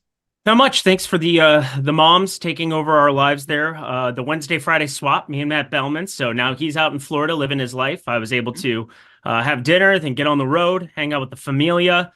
Good stuff, but got back to the home base now, ready to rock here. And yeah, had a decent enough day betting in the DFS world for NBA, NFL stuff. So just trying to keep it rolling here towards the end of the year, because, well, if you're up money on the season, this is a good time to be firing. I know I will be. Yeah, and Eric, who they're in the lead, he shipped the $3 with some of his closest friends last night for NFL Showdown. So using the data and tools we have at Stokastic.com, if you guys want to sign up for any of the packages we have, use the link below. But yeah, Eric, shout out to Eric. Nice hit yesterday. Chop. How many people did you tie with in the $3? 57 of my closest friends with a guy who is 0.76% owned. So if you want to know if DFS has gotten more difficult, there you go. We found it. It wasn't even zeroed out. It was 49,900. So that was a little frustrating, but straight off the Sims tool, found, a pivot off of a $200 guy to a different $200 guy that I was correct and assumed that might be lower owned, but didn't matter. It was actually duped more times with my guys. So well done by me. Oh, we got all the Boston news. Here we go. All right. So we've got Boston news. Here we go. It is. I don't want to play Jaylen Brown. Now we're going to play so much Jaylen Brown. Is out. Jaylen Brown is in. Jason Tatum is out. Drew Holiday is in, though. I'm surprised by that. My guess, because I put this in Discord. I've been spending a lot of my time in our Discord channel now, and that's also what I'm doing. Like, we used to do a post-lock show. Instead of doing the post-lock show, I've been hanging out in Discord, and as news breaks, I update all my lineups, and I'm really able to tell people, just be as transparent as possible. Like, hey, this guy's out. This is how I'm altering my lineups, running everything through the Sims tool. This is what my lineups are going to be. So I've been spending a lot of time in the Discord as of late, Eric. And one thing earlier, we were speculating, myself, Lee, and some of the other data guys, we're trying to figure out, like, well, what's going to happen with the Boston Celtics tonight. My guess was I thought we were going to see Tatum and Drew out, but Jaylen Brown in. So we do have Jaylen Brown in, Tatum out, but it's going to be Drew Holiday playing as well. So right away, we have to discuss now, Eric, because don't forget Kristaps Porzingis, he is also out tonight. And then in addition to Al Horford resting tonight, so we've got all kinds of value that's opening up now from the Boston Celtics. Who are the priorities for us from Boston now? Jaylen Brown, first guy that you're putting into your lineups, 8,500. Usage should be off the charts. I don't know what else to say. I mean, Jaylen Brown didn't play yesterday, too. So out of the other guys, White, Holiday, these dudes, like, that's an obvious change. And I think 8,500, we should expect him to have a major bump. 28.7% usage, takes a little bit of a tail up here. And then I'm going to put him right around 32, 33% usage there, 36 minutes. I'm going to get to him a ton, and it's uncomfortable, but shooting guard, small forward, you should just play him. The next guy in is a little bit questionable, but like Derek White's been so damn good this season. He leads this team in terms of estimated plus minus. He's a top 10 player in terms of estimated win share that we've had. I mean, this is a ridiculous dude on the floor right now. I think we got to talk a little bit about him, but obviously Porzingis has been doubtful all day long. Al Horford already got ruled out. And so, I mean, Keita, if he ends up starting, that'll be fun. If he doesn't, think there should be other stuff that shows up a little bit later. We're going to be waiting on a couple of key pieces from Houston later on, but like, I think the priority clear cut far and away with this news is Jaylen Brown. Yeah, I have to agree with you. Jaylen Brown being the guy to get to. My best guess is actually Lamar Stevens starts, because that's what they did last time. They were shorthanded. They threw Stevens into the starting lineup. If memory serves correct, he didn't play a ton, though. Well, and you're replacing two guys here, too. I mean, we're replacing Tatum and, Horford, Porzingis, whoever that fifth starter would have been in that regard. So Sam Hauser, He's 5,200 though. I mean, this is going to be a real uncomfortable thing for a 0.74 fantasy point per minute guy. If he ends up in that starting unit, I mean, Keita would be I'd feel the best about him, 0.98 fantasy point per minute guy, just the fantasy rate alone. I mean, that's higher than what you've had for Drew Holiday this year. But yeah, I mean, this is going to get a little bit wonky here. I'm updating my stuff here. Peyton Pritchard, if he takes a little bit of a couple of minutes up here, I know that it's the same position here of guys who all just got ruled in, Derek White, Drew Holiday, but perhaps there's a spot for them to go really small here against Toronto. When you take Pirtle off the floor and you run into Precious Achiuwa, that's not exactly the biggest big out there. They could go to that Hauser 5 and go to those type of lineups, and Peyton Pritchard can maybe find his way onto the floor for a couple of extra minutes. I mean, this opens up a lot of like middling options outside of Jaylen Brown, who's just a smash. Yeah, so let's go and look at the minutes from the last time. Not the exact same scenario, but we saw a game a couple of weeks ago against the Orlando Magic, and the Boston Celtics. Kristaps Porzingis was out, Al Horford was out. Now, obviously, Jason Tatum also being out is massive. It adds a whole nother wrinkle to this. So these aren't quite the same parallels, but I do still think it's at least worth noting that Lamar Stevens started that game, only played 14 minutes, but he is who the Celtics opted to go with as the starting center that night. Yeah, I hope not, but I hope it's not him here, because I don't want to have to think about that as a potential spot that we are looking at for value. I don't think I'll probably end up doing it anyway. He's just such a bad fantasy point per minute guy, and God, it'll be uncomfortable if he gets that start here again for sure. But he's 3K. It does a lot for you. I'm sure the Sims tool, just like it happened with Justin Holiday yesterday, which, you know, I didn't end up on Justin Holiday, but it gave us a lineup spot into that evening window. This one gives you an extra half hour that you can then maneuver around based on the starting lineup. So, I mean, if it ends up giving him to me, I'll live with it at 3K and figure out other ways to go there. O'Shea Brissett would be awesome as well, relative to Stevens, which is, you know, silly to say. I guess Stevens has 1.15 fantasy point per minute guy this season, but just doesn't ever see the minutes. Only 14 minutes in that start. I mean, it's just brutal. O'Shea Brissett, maybe there's a chance for him to get into the mix there, but yeah, it's a really gross spot here, trying to go to 3K pieces here that, you know, you're topped out at like 2024 in most circumstances. Yeah, I'm gonna check. Like, what do the Celtics look like this year? And there might not even be that much data, but if we take Horford, Porzingis, and Tatum off the court, what does that do for some of the usage and the fantasy production for these guys? And yeah, this was the one concern I had about looking at these minutes, Eric, is only 2 players on the entire team have played north of 70 minutes this year with Horford, Porzingis, and Tatum off the court. It's such big pieces that are missing that it's really hard to pull too much data from this. But you did mention Peyton Pritchard. He has played 120 minutes with Horford, Porzingis, and Tatum off the court, 1.2 fantasy points per minute in those minutes. Jaylen Brown, meanwhile, has only played 52 minutes with these 3 guys off the court, and he's at 1.14 fantasy points in those minutes. But once it's a very small sample size, we only have 52 minutes. Again, they can walk into different rotations. I mean, that's kind of the thing too, is you're working through some of this on Popcorn Machine. I'm just kind of trying to find all of these scenarios and what these lineups look like. Mainly because I'm just trying to pin down what the minutes should be for each one of these guys specifically. I mean, I feel like it's almost like an exercise in futility. Like, we should just kind of wait until we get that lineup. I mean, the Knicks and Orlando have some guys that I want to be spending up for. Brooklyn is kind of a nice team at the beginning of this. Specifically, Mikal Bridges, Cameron Johnson are 2 guys that are pulling some ownership for me. Nicholas Claxton, I kind of like at the center position as well. But outside of them, maybe Daniel Gafford, and then, you know, the obvious Banchero and all of the pieces there from the Orlando, New York Knicks side that are 7K plus. There's not value that you're really going to in the first 4 teams of the slate, the first 2 games. So I think we just kind of wait till we see that starting lineup, and then we try to make assumptions from there.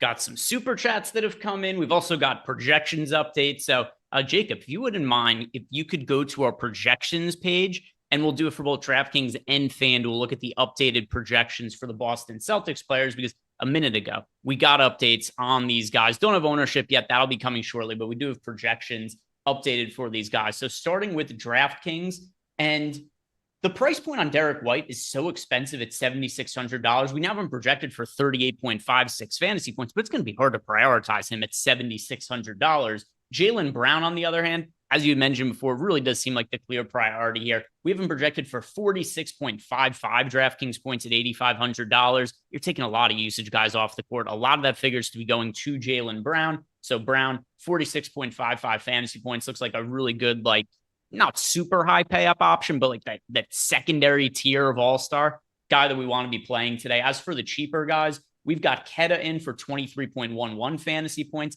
Hauser for 22.76. You had mentioned his price point before. It's tough to get to him at $5,200 at that kind of a projection.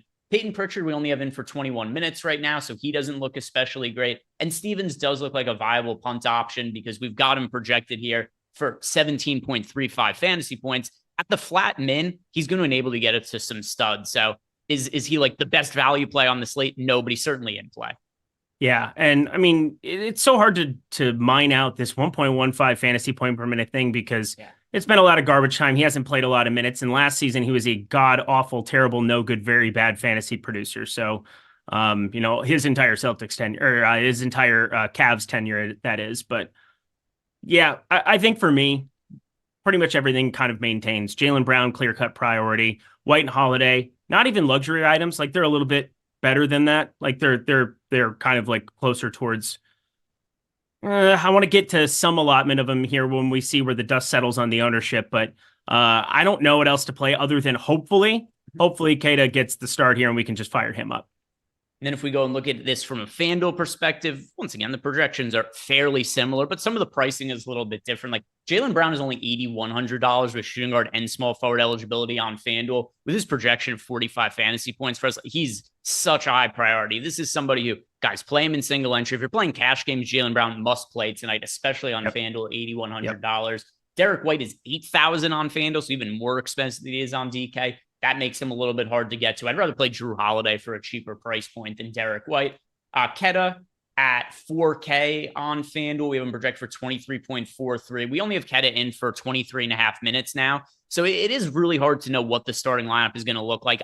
My intuition is that Stevens is going to be the starting center today. But if it is Keta, I can't say that would necessarily shock me. Stevens, not somebody I'm as inclined to play on FanDuel. Power forward only as his eligibility, and he's 3,600 as opposed to 3K. So 3,600 Lamar Stevens on FanDuel, Eric. Is that somebody you have interest in? Yeah. I mean, it's fine. I mean, what are we supposed to do with this guy? I'm just kind of going back and forth here. I'm running some stuff in the Sims here as we're talking and trying to figure out, because I'm playing both DraftKings and FanDuel tonight. So, what are you going to do with him? Yeah, so we just got updated ownership projections. Lamar Stevens is now projected to be the most popular player on the entire that's what I was worried about. And this is going to get just stupid. I mean, if he doesn't start, what do? You just hit eject immediately? Or because like he's 3K flat and he does so much for you, but this feels like one of those slates where, maybe we get some extra value. Maybe something falls from the clouds somewhere, but considering the last two games of the slate, not even on the slate, the two games in the evening window are not on the slate, and that's where all the value would exist in this scenario. We're a little bit tighter for cash today. So yeah, I'm starting to talk myself into a little bit more of him. Yeah. I mean, I'm assuming he starts. So FanDuel, where he's 3,600, it's, if he makes it in the lineups, cool. Like not the end of the world for me, but like DraftKings, it's going to be hard for me to not want to get him into lineups when he's the flat min. And I think he's going to start at center for Boston. Yeah. Boss Bro saying exactly what I'm feeling and going through on camera. LMAO, Lamar Stevens chalk. Yeah, no, that's where I'm at too. Yeah. So we'll see. It changed. If he's not the starting center, then my stance changed on this, but I do think that he's going to end up being the starting center today. So let's go ahead and answer some of your guys' super chats as well as the questions we have in Discord. And don't forget, after the show ends, like sure, the show ends, but I'm still going to be hanging out in Discord the entire night until the final game locks, answering any questions that people have, and also giving some updates on what my exposure are going to end up being. So if you guys want to sign up at Stochastic and get access to our Discord, we've got links for all of our packages below in the description box. The cheapest package, I shouldn't say the cheapest, the most affordable package that we have at Stochastic is the lineup generator package, less than $15, and it's going to have lineups built for you. And then it still has data that can help you make some other decisions like ownership projections and player projections in there. So sign up at the lineup generator if you want lineups that are built for you, or if you want access to our Discord and some other stuff, like just finding out who some of the core plays are for the slate by running lineups in the lineup generator. For a shout out to both Chris Williams and Malukar, each of our friends here gifted out 5 YouTube memberships. So Chris Williams and Malukar, thank you guys very much for supporting the channel. I have a question for Jacob, and Jacob, you could just message me this.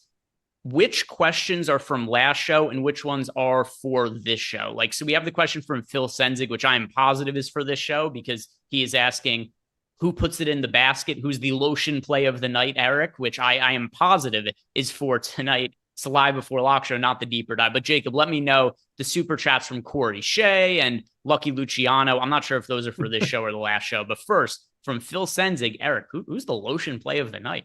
Who do I want the lotion to put it in the basket? Again, there's no qualifications for what this is. If anybody's tuning in for the first time, this is just whatever the fuck I want it to be. So that's kind of a fun way to look at it. Tonight's lotion play shall be Trae Young. Trae Young is the lotion play. Put the ball in the basket against De'Aaron Fox and the Sacramento team that is starting to slide and look like the team that never should have traded Tyrese Halliburton to begin with. Because if you're going to play up in tempo and not play any defense, you might as well have the best guy in the NBA who does exactly that.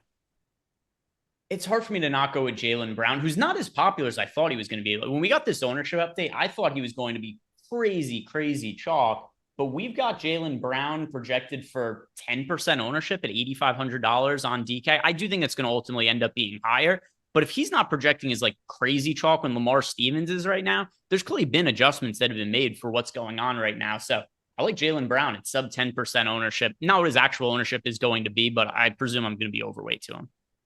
Yeah, I'm definitely going to be overweight to him. I thought that was just kind of a presumed play. I didn't see that the ownership came in that low on him. I'm trying to figure out exactly how I'm going to handle Houston. I feel like I've been doing that as well for the last hour or so. I feel like I've just kind of been stewing over how to go about Şengün, Van Vliet, Tyrese, and some of this ownership. And Tyrese, and if he doesn't end up playing basketball, what I want to do with Jae'Sean Tate, who will probably become one of the chalkier players on the slate at 4,500 as well. So it is an uncomfortable rotation in the absence of Dylan Brooks, in the absence of Jabari Smith. We just got word like that second ago without a timetable for return. So this is a Houston defense that is definitely significantly worse when you work through some of their defensive ratings, and something that I think I made a little bit of a mistake on yesterday from a betting angle, because I saw this number and it was projecting out much lower. Well, yeah, that makes sense when you have Dylan Brooks, who never been the more offensively forward of the notable defensive wings in the NBA, and then Tyrese, and he's been an awesome two-way player here when healthy, and, well, we've got to wait to see if he plays or not. Next, super chat coming to us from Ace of Spade, wants to know the best options for DK tiers. And yeah, I'm happy we waited a little bit to get some of these super chats just for some of the dust settled from the Boston news and whatnot. But tier 1, Nikola Jokic. If you had unlimited money to spend up for anybody today, or would it be Jokic for you or somebody else? It would be Jokic. Otherwise, I probably shouldn't have this job. I probably shouldn't have this job anyway, so it is what it is. Good points made all around. Tier 2, that is Trae Young for me. Trae Young for sure. I love Trae Young today. Tier 3, that is going to be Domantas Sabonis. Samesies. Tier 4, Şengün. There's some players that just project way better than all the other guys. Yeah, I mean, this is probably the easiest tiers day that we've had since you've asked us these questions. Tier 5, I'm going to go with Pascal Siakam for this one. With the players that are out for ball, it's always hard to quantify what the impact is on a team's defense when a bunch of players are out. And, projections are still partially going to be based on what some of the matchups are. I'm going to go with Pascal Siakam. I think this is a much easier matchup than it would typically be going up against Boston. I like Paolo Banchero by about 3 fantasy points more going up against the Knicks. I know from a game environment perspective, that's one thing, but you look at their rates for the season, identical minutes for both of these guys, identical field goal attempts per game, identical points that they're averaging here. But one thing is Siakam is going to just keep hemorrhaging assists more and more here as time goes along. Dennis Schroeder coming off the bench, weird, but Scotty Barnes, that assist rate should take a jump up here. And then just from a steals blocks perspective, Paolo Banchero is so much more valuable in Siakam. So yeah, I've got it more towards Banchero there. And tier 6, that is going to be Jamal Murray for me. I guess I have a little bit of hesitation with lineups that have both Murray and Jokic, but I mean, these guys just project so much better than everybody else in their tiers. Yep. Jamal Murray is clear cut. Again, tier 5 is the only one that we had any kind of debate about the top. Everything else is like drastically towards the guys that we listed. Corey Shea is asking us top single entry plays for value and then pay up as well. So as far as pay ups are concerned, I mean, are we considering Jaylen Brown a pay up? Because if he is, that's my answer. Yeah, Jaylen Brown is just phenomenal play today. There's people in the chat are going nuts and also saying some other random things. Let's chill out. But I am pretty positive that Jaylen Brown, you want to be playing him today. There's just no way that at 8,500 projected for 47 fantasy points that you should be shying away from that with shooting guard, small forward eligibility. Now, Jae'Sean Tate could end up being a piece of value we get in the next 33 minutes where, yeah, then you've got a shooting guard, small forward guy that kind of makes some of those lineups work. We can see where Jaylen Brown's ownership settles because I think you and I both think it'll be higher than 15.5% or something in that range or 10%, whatever it is right now. But my God, is he a good play? And that's kind of like not even something you can debate. Yep. Same page here. And the next question we got was top value. So that was also included here with Corey Shea's super chat. So top pay up, I'm going with Jaylen Brown. Top value. Who are you going to call the top value of the day? It could change. I mean, it could be whoever that starter is. I mean, we're assuming it's Lamar Stevens right now. I'm not even going to give, like, if you made me pick a piece of value right now, I'm going to say DeAnthony Melton at 6,100. And there are a lot of ways that you could call that not value because he's once again 6,100. But I mean, out of anybody 6,500 or below, he's the guy that I'm the most confident that I'm going to land on in some capacity. Lamar Stevens, we got to see if he starts or not. If he does, then we can have that conversation. Mo Bamba, he needs things to break his way. Tari Eason, we did get is in, so that is going to change anything that I was talking about there where Jae'Sean Tate might have been perceived value. So now he's off the board for it. I mean, Daniel Gafford and DeAnthony Melton, 6,100 and 6K. It is what it is. Oh, but this is going to be fun. Jeff Green starting. How does that sound? Sounds pretty fucking stupid if you ask me. That's how it sounds to me. And I mean, Jeff Green. Can we get his cane out to center court for him? Just make sure he can stand there. Oh, I get the $4,400. I mean, yeah. He's pretty. If he was 3K, because to me he's fairly comparable to like Lamar Stevens. Oh, now I think they just changed it. Unless they're saying Jae'Sean Tate will remain in the starting lineup. What? Huh? We're replacing what? Okay, so Tari Eason coming off the bench. Jae'Sean Tate staying starting at 4,500. This is wonky now. All right, so the starting lineup, I assume, is Fred VanVleet, Jaylen Brown, Jalen Green. I mix colors together. Like that's how you make colors. I'm familiar with Crayola. You see things not in color. You have no exotic plays of the day. No, I do not. Fred VanVleet, Jalen Green, Jae'Sean Tate, and then you get Jeff Green and Şengün. Yep, that's gonna be what it is, and that's fucking stupid. So that's where I hate that lineup. $4,400 for Jeff Green. That's going to be a pass for me. If he's a last man in a lineup or two, I'm not going to like force him out of it, but I am not going to be playing a significant amount of Jeff Green. Well, think about it this way. I'm still going to project Tari Eason for like 28 minutes, 30 minutes, right? Like we're just going to assume Jeff Green takes his 17, 18 minutes and he just starts the third quarter and maybe a smattering of a rotation somewhere else, like amongst it. Like, I don't want to say Jeff Green is going to play 26 minutes now. That would be kind of silly of me. Jock Landale going to be backing up Şengün. We know that. Yeah, this is a really dumb starting lineup. I just would have preferred they had Eason there, but I guess they want him to come off the bench, and maybe that takes his ownership down a little bit, but somehow I doubt it. And that's going to be the frustrating part because he's a 1.13 fantasy point per minute guy. And overall, when he sees that surplus of minutes, it gets really, really fun for Tari Eason. He can add things in terms of steals and blocks, adds nearly 2.5 of those per game to the mix. I'm mad. This sucks. Yeah, and Jay Sean Tate is going to be on a 25-minute limit tonight. That's going to make it hard to play him at $6,100, in my opinion. Yep. Okay. Well, there you go. That's brutal. Which is even something in our Discord chat. Lee, who's updating our projections right now, he had said that Tari Eason coming off the bench, he said it makes him nervous about Eason's minutes, and that he said that he can't go north of 26 with a projection. And then shortly after that, we got news that he's on a 25-minute limit. So Tari Eason is somebody who is likely going to drop in projected ownership after that, but very rightfully so. Yeah, I'm not going to play him. I went from thinking that I was going to have a ton of him to having 0, which welcome to NBA DFS, Eric. See what else we have as far as the super chats are concerned here. Teddy Wayman is building a balanced lineup on FanDuel viable for this slate. Absolutely it is. There's a lot of really strong plays in the mid-range, like Jaylen Brown type guys, Drew Holiday. So yeah, I have no issues with mid-range built lineups. Nope, me either. I'm looking at, so I have like two we'll get there a little bit because we haven't done Nuke of the Night. We've got another thing that I think we kind of want to talk about in terms of like some news that could break a little bit later. Yeah, so let's bang out the rest of these super chats. The next one is from Keith Dorman, wants to know thoughts on Cornet tonight. Yeah, that is going to be another guy that I'm not all in interested in. He has not been a big piece of the Celtics rotation as of late. Now, if he gets a random start, because, I mean, like I'm saying Lamar Stevens, I think he's going to start, which is a pretty random guy to assume is going to start. So if Cornet somehow starts, I would feel differently about him, but we've got him projected for 10 minutes and less than 10 fantasy points right now. So Luke Cornet, that is going to be a no for me. Yeah, that's going to be a no for me, dog. Aiden Queskin wants to know, did we already get the Nuke of the Night? I just got here. Aiden, we haven't done Nuke of the Night yet, so we'll do it for you right now. Nuke of the Night. Eric, give people the preamble. How good have your Nuke of the Night calls been this year?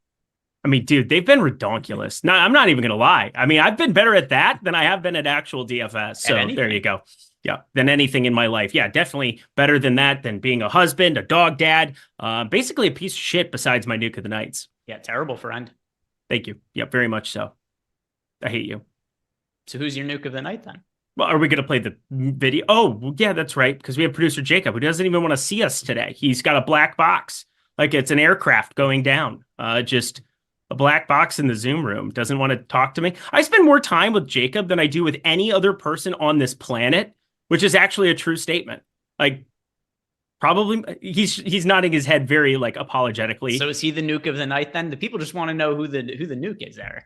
Okay. Well, we're not going to play the video then. I was just stalling. We're not playing the video at all. I don't think Jacob has the video. Oh, cool. Glad that you watch our shows and that you participate. That makes me feel special. Okay. Well, D'Anthony Melton's pulling a ton of ownership. There's like no real question that makes sense. But why is Tyrese Maxey not pulling ownership at 9K? I'm very confused because Tyrese Maxey is very good at basketball, especially when you take Joel Embiid off the floor. And just because it hasn't happened lately doesn't mean that it isn't waiting in the wings. We haven't projected for 5.9% ownership here at 9K. And now we do have a lot of these Boston pieces, whether it's, Derek White, Drew Holiday, they're going to cut into a little bit more of the guard ownership than they otherwise would have. I'm obsessed with getting to Tyrese Maxey at this kind of ownership. The guy has 40-minute upside here. He's a 1.2 fantasy point per minute player. And just because he hasn't knocked down shots and gone completely ballistic lately doesn't mean that it isn't there. So with Harris and with Melton rightfully pulling quite a bit of ownership, my favorite tournament play from the Sixers, frickin' Tyrese Maxey. Yeah, so by the way, we just got an ownership update. So there are some changes, some of the Celtics guys. And I don't know how I don't go with Jaylen Brown here, Eric, because we just got a projection update. I don't get this. Projection update. Jaylen Brown project for 17% ownership. Give me Jaylen Brown. I'm going to be jamming Jaylen Brown tonight. He's very popular on FanDuel. So Jaylen Brown is projected for north of 50% ownership on FanDuel tonight, Eric. On DraftKings, though, if you're only playing him in 17% of the lineups, give me Jaylen Brown. He's going to have to do everything for this team. No Porzingis, no Al Horford, no Jason Tatum. Jaylen Brown, there's your guy. Nuke of the Night. I feel like I'm staring directly in the sun. Why are people not playing Jaylen Brown with Tatum and Porzingis out? What are we doing here? They are on FanDuel. They're just not on DraftKings. Huh. Okay. Well, we're going to go broke when he puts up 30, so that's fun. Eric, don't put that evil on me. Like your nuke of the night's the only one who could do Don't you put that evil on me, Ricky Bobby. Yeah, I will put this knife in my leg. There's only one player who could do well each night, and it's whoever's Eric's nuke of the night is. Nobody else allowed to perform. Oh, come on. Kevin Durant, 75. Get off my lawn. You know it to be true. It has been, there are three certainties in life: death, taxes. I hate working with Greg, I guess would be kind of 3A, but 3B is the nuke of the night. The next super chat we have here is from Corey Shea. He wants to know playing anyone 4,200 under, and then he said 4,400 and under as a follow-up. Yeah, so my favorite player around that price range is going to be Keta. I don't know who's going to start for the Celtics. My best guess is Lamar Stevens, but it's just a guess. I was just going back and forth with Lee about it. We were messaging, and my expectation is that Lamar Stevens starts, but Keta still plays more minutes than him. That's what we saw the last time the Celtics were shorthanded in the front court. So I'm going to go with Keta as my favorite guy to get to 4,400 or lower. Daddy likey. Yeah, it has to be now. I mean, he's the one good fantasy point per minute guy that we got to expect to get some kind of rotation minutes on a basketball team tonight. Like, it's him. There's Peyton Watson, and we obviously have Michael Porter Jr. news that we'll be sitting on as well. So there's some stuff that can happen here where you run into actual, sub 4,500 value of some sort. But I don't feel good about anything here unless some major news pops.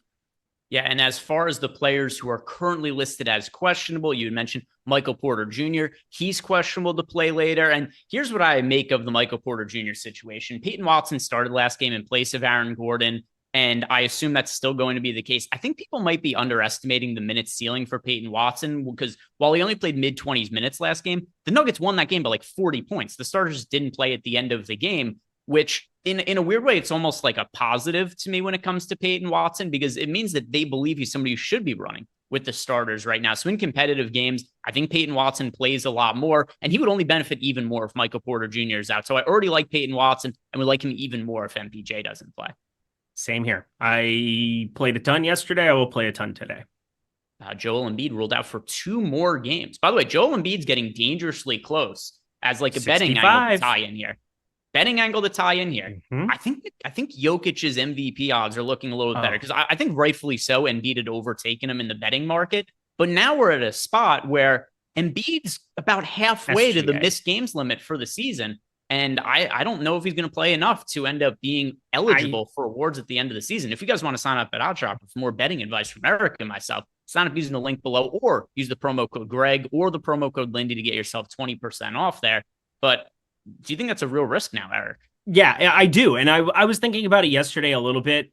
I can do whatever I want in my Lindy's videos. I can just talk about whatever bet I might want to fire up. But one thing that I was paying attention to was SGA. He's at plus 600. I wish I was getting a little bit better than that. But there's a chance that this OKC team being fully operational here with Chet Holmgren and SGA has the best conference in the West when it's all said and done. Now, I love my Minnesota Timberwolves. I hope that that's not the case. I hope that they can, somehow keep this going and lock up the one spot. But Oklahoma City's third in adjusted net rating, and SGA has the highest EPM out of any player in the entire NBA right now over at Dunks and Threes. So as you're starting to break down individualized players, maybe he gets kind of a downgrade if Chet Holmgren ends up winning the Rookie of the Year. He is currently the odds-on favorite by quite a bit over Victor Wembanyama to do it, just because of the true shooting. It's a drastic difference between the two of them. But I think Oklahoma City, SGA at plus 600 would be the guy I would want to fire up, if anything, right now.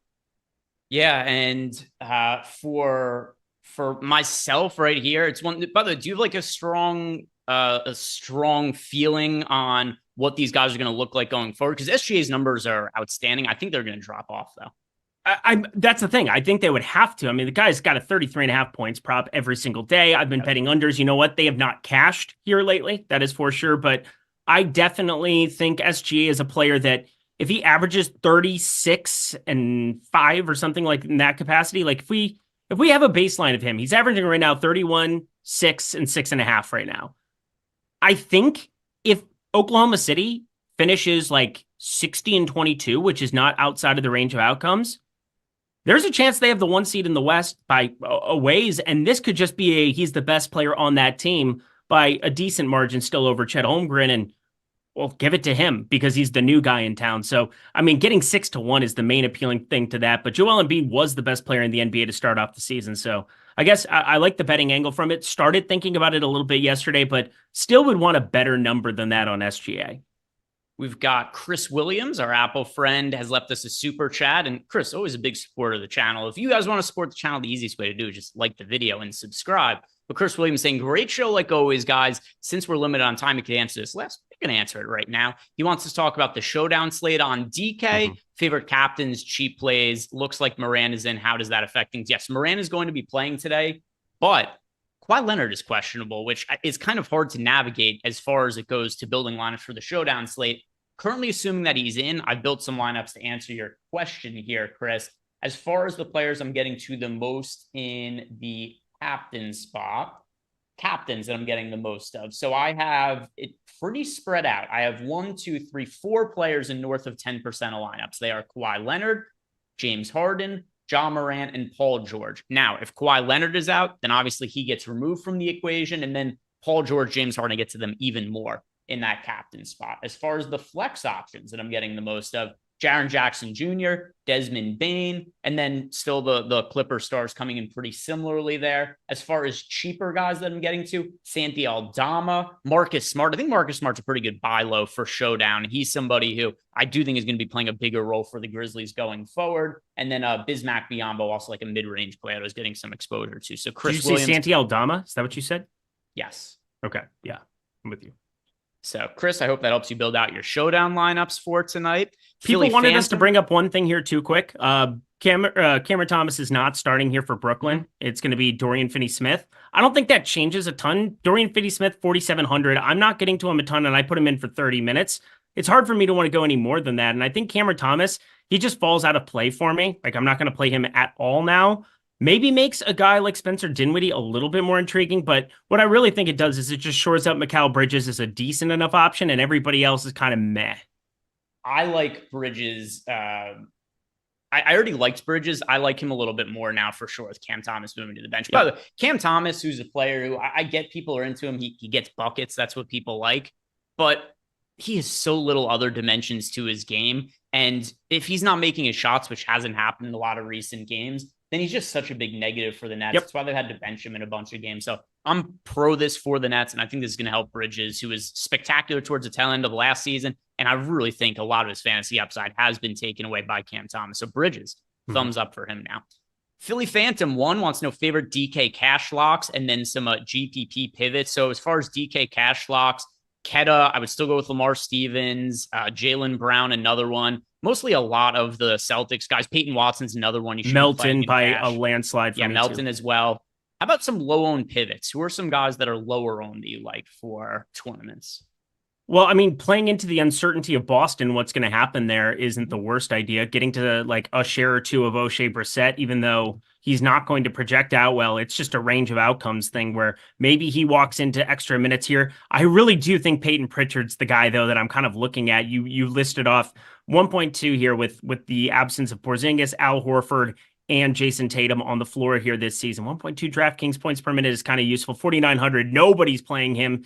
Yeah, again, these are not projecting out well plays, but there's really nobody projecting out well that's cheap. So why not try to roulette and try to walk into the outlier of minutes? You have to get other things in your lineup right. That's kind of what the Sims tool teaches us over and over by getting some of these higher, or more owned salary pieces in, like the Lamar Stevens of the world. But there is no doubt that there is a minutes downside to them as well. Want to be mixing in some of those other pieces.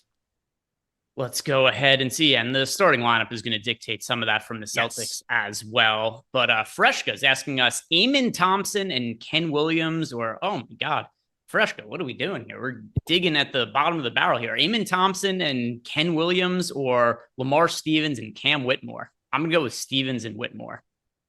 I mean, Amen Thompson's 3,500. He's at least in the rotation. And the problem he has is that his brother's on a team that has 2 wins. He's on a team that's actually competitive and good. So they're going to be playing out their better guys here and not necessarily develop Amen. But I am with you. I mean, this is just disturbing. This is a disturbing 2v2. I'm going to, what do we got?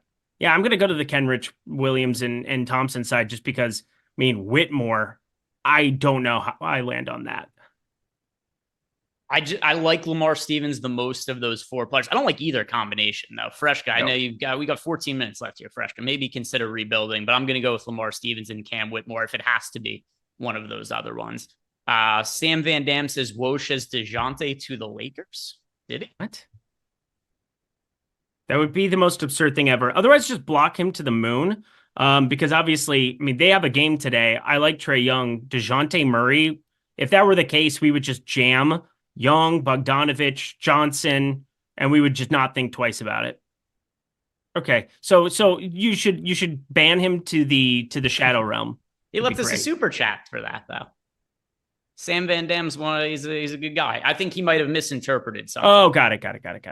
Okay, so it appears that he got ball sacked. He fell for a fake Twitter account. Yeah, you always got to check those Twitter accounts to make sure you got the real ones. But you have been had.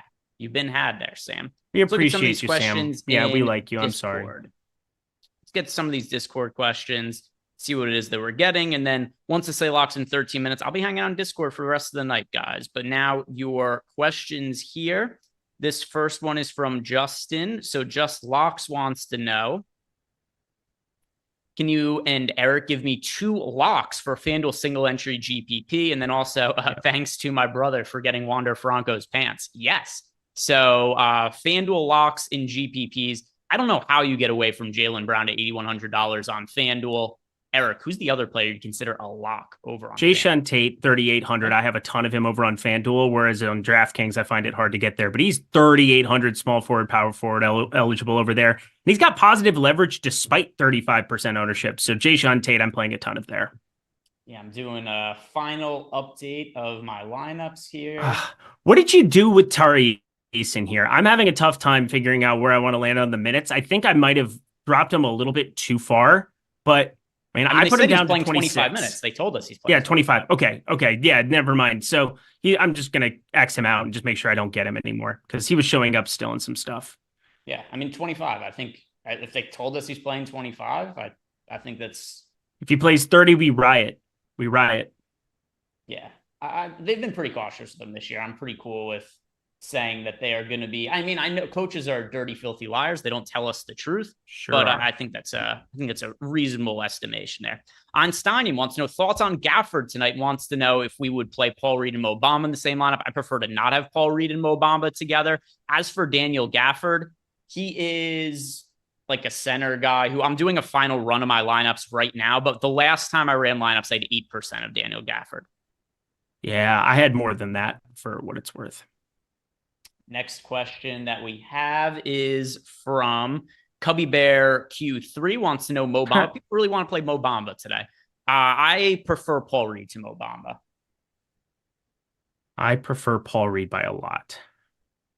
Yeah, I prefer B-ball Paul. I prefer the guys that are supposed to be on the floor rather than people who look at a one sample size and said Mo Bamba smashed that time where he got in irrational foul trouble, which is something Paul Reed, I suppose, does. So is it crazy to play Mo Bamba? No, but the thing is, Mo Bamba isn't 3K anymore. Isn't he like 4,200 or something? So I'm not going to land on him. Yeah, he is 4,200. If he's a last man in a lineup, cool. I wouldn't be playing like a ton of Mo Bamba, though, and I do prefer Paul Reed of the two. JEW wants to know, is Sharp a low-owned pivot for center on DK or too contrarian? I would not love getting to Day'Ron Sharp at this point. The Nets got their guys back this game. Well, also, same exact thing. Day'Ron Sharp is not cheap anymore. You guys, you have to remember we play a salary game. Like, Day'Ron Sharp, when he was 4K, that was fun. He's 5,100 now. That's completely different. And also, last game, we saw everybody out for the Nets, right? Yep. They either had guys out or guys who only played the first quarter, and now they've got the gang back together. So for me, I'm going to say a no-go on Day'Ron Sharp. All right, what do we have next in Discord? The next question is coming to us from Tim Lee. Wants to know, what is our flag plant or highest owned non-chalk player? So I haven't finished updating my lineups yet. I have that running through the Sims right now, but I'm fairly sure the player I'm going to be most overweight to is Jaylen Brown, assuming that ownership number holds true.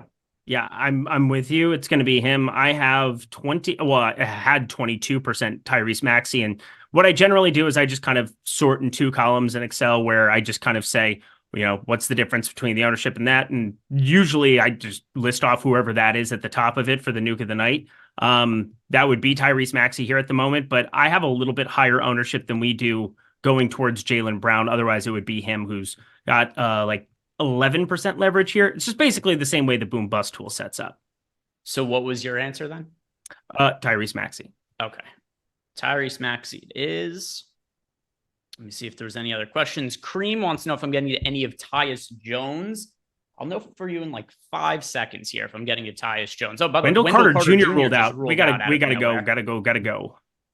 All right. So that was unexpected. That is Goga. So we've got 8 minutes. We haven't had news like this in a long time. I assume Goga Batadze is the guy you want to get to. And then Mo Wagner is now valued. This game locks in 8 minutes. So we got to go, friends. But Mo Wagner is 4,700, but Goga Batadze 4,400 jam right now. Yeah. So, I mean, I wasn't even thinking about Goga at all. Like 44. Goga will start for Wendell Carter. News just came through. All right. So let's see if I had Goga like not even projected. Yeah, I was going to say I can't even just do like a quick up boost for Goga in the. All right, so I'm going to put Mo Wagner at 23. Didn't even have Goga. Let's see, and then Goga. I'm just going to sort it by team in the Sims tool here. You should play 100%. You should play 100% Goga Batadze at 4,400. You know what's probably a good way to... Let me go to the contest generator. Let me find Goga. Yeah, I'm just in the pre-contest simulator, and I just reran it, because you can go directly to the projections. Black, Suggs, Franz Wagner, Banchero, Batadze. I'm giving a small, like 1.5. I'm just doing it arbitrary. This is a thing I do all the time where it's just like, all right, I know that logically the rebound rate has to go up a tiny bit, even though they've had a true center out there nonstop. But Goga, I know he's out there mainly for defensive purposes, but Wagner does close in some of these spots. I want to get to some Mo Wagner, but I don't have any problem playing both of them and just encapsulating 48 minutes of center play in this game. For all the people who are asking me about Mo Bamba, play Batadze instead for a similar price point. And all right, let's get through some of these questions that we have as super chats that just came through. James Magruder wants to know our favorite play at each position.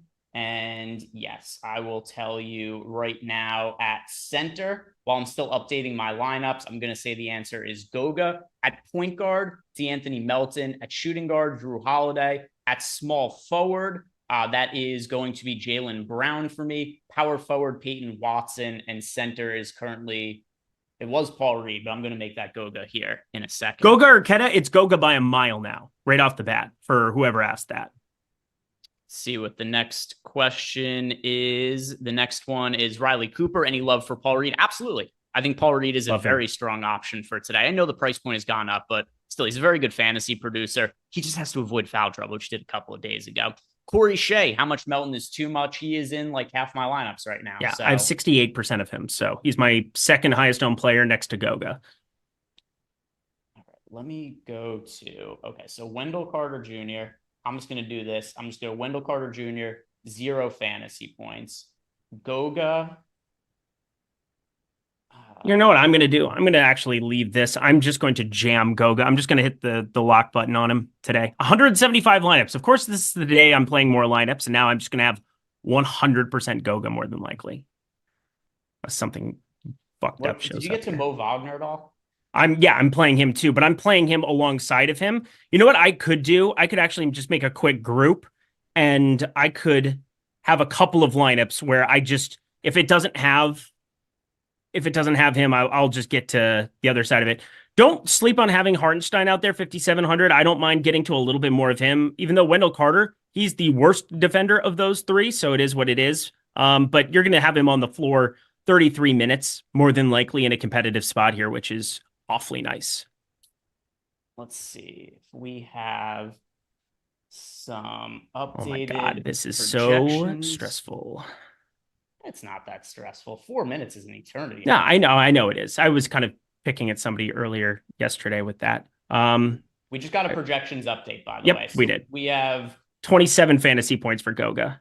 Goga, which I just eyeballed it and put him in for 29. So, all right, not that far off. We've got Goga for 27 and then Mo Wagner for 22 and a half.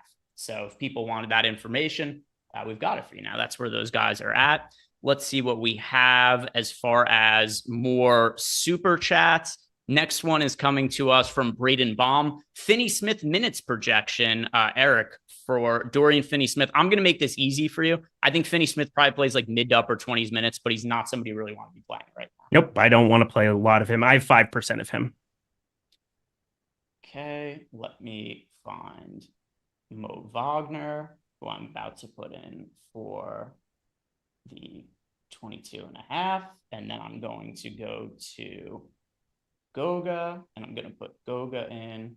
I'm playing 100% Goga. What a time to be alive.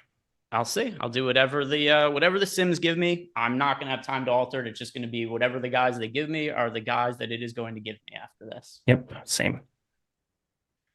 Next question that we have here is from Sam Van Dam. Just apologizing for before. No big deal, man. And then Corey Shea wants to know, do we like Melton over Beal? Yes, I like Melton over Beal.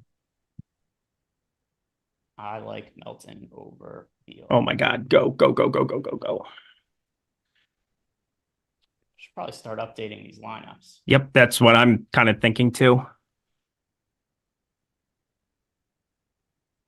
All right, I'm just going to have the CSV sitting out here while I'm going.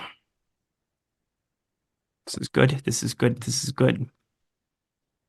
We'll go like 2 minutes over just to recap, just to go through everything on the backside of this, but we got to get our own stuff updated for sure, like really quick. Doing what I can here. All right, so let's see. Was there any other questions that came in here or any other super chats? Looks like we are caught up on everything. Am I happy with my lineups? Not particularly, but I've got lineups in, which is better than the alternative. I'm having a go-gasm. That's probably the right way to describe what's happening here right now. All I know is that I got my lineups in, and that is really what matters here, friends. That is what matters, because I will edit them when we are done. Yeah, I want to try to get to some of these guys, hopefully. And let's see if I can do it here, Eric. Running against the clock. Mm-hmm. All right, I got my lineups in. I'll take some questions and fire up everything. Corey Shea, $1.99. You like Melton over Beal in tournaments? No. I love Melton over Beal in tournaments. So Sam Van Dam, you already brought that up earlier. Anthony Black, I don't have a lot here. Again, Wendell Carter was only playing 22-ish minutes per night here. And the whole point is that it's been a 3-man rotation. They've carved out rotation time for Goga Batadze because of how good he's been defensively. Second in defensive rating over the course of this season. Eric's the most sexual host by far. Thank you so much. I'm very aware. CJ the Great, LMAO Steven, there you go. A classic Springsteen song. My favorite Springsteen song, without question. It's Dancing in the Dark. So that's basically what we're going to be doing here. And we are at lock. Should we see what Goga ownership ended up in the $15? Would you like to guess? Probably fairly low. I can't wait to see this. This is the first one of these we've had in a long, long time. Well, actually, yesterday we saw the inverse where Duop Reith was super popular. This is a guy who wasn't popular at all, who you wanted to get to in like everything you possibly could in this scenario. So, give me what you think the number is as I pull it up. 8%. Waiting for it here. It's saying network error. It's still like populating the lineups here. So, come on, little thing. This is going to be really fun. I bet it's higher for some reason. I don't know why, but it is a grand total of 32.87%. That is really popular. Super popular. People jammed him. They got there in time. Oh, man. NBA DFS is a different beast than it once was, friends. That is for sure.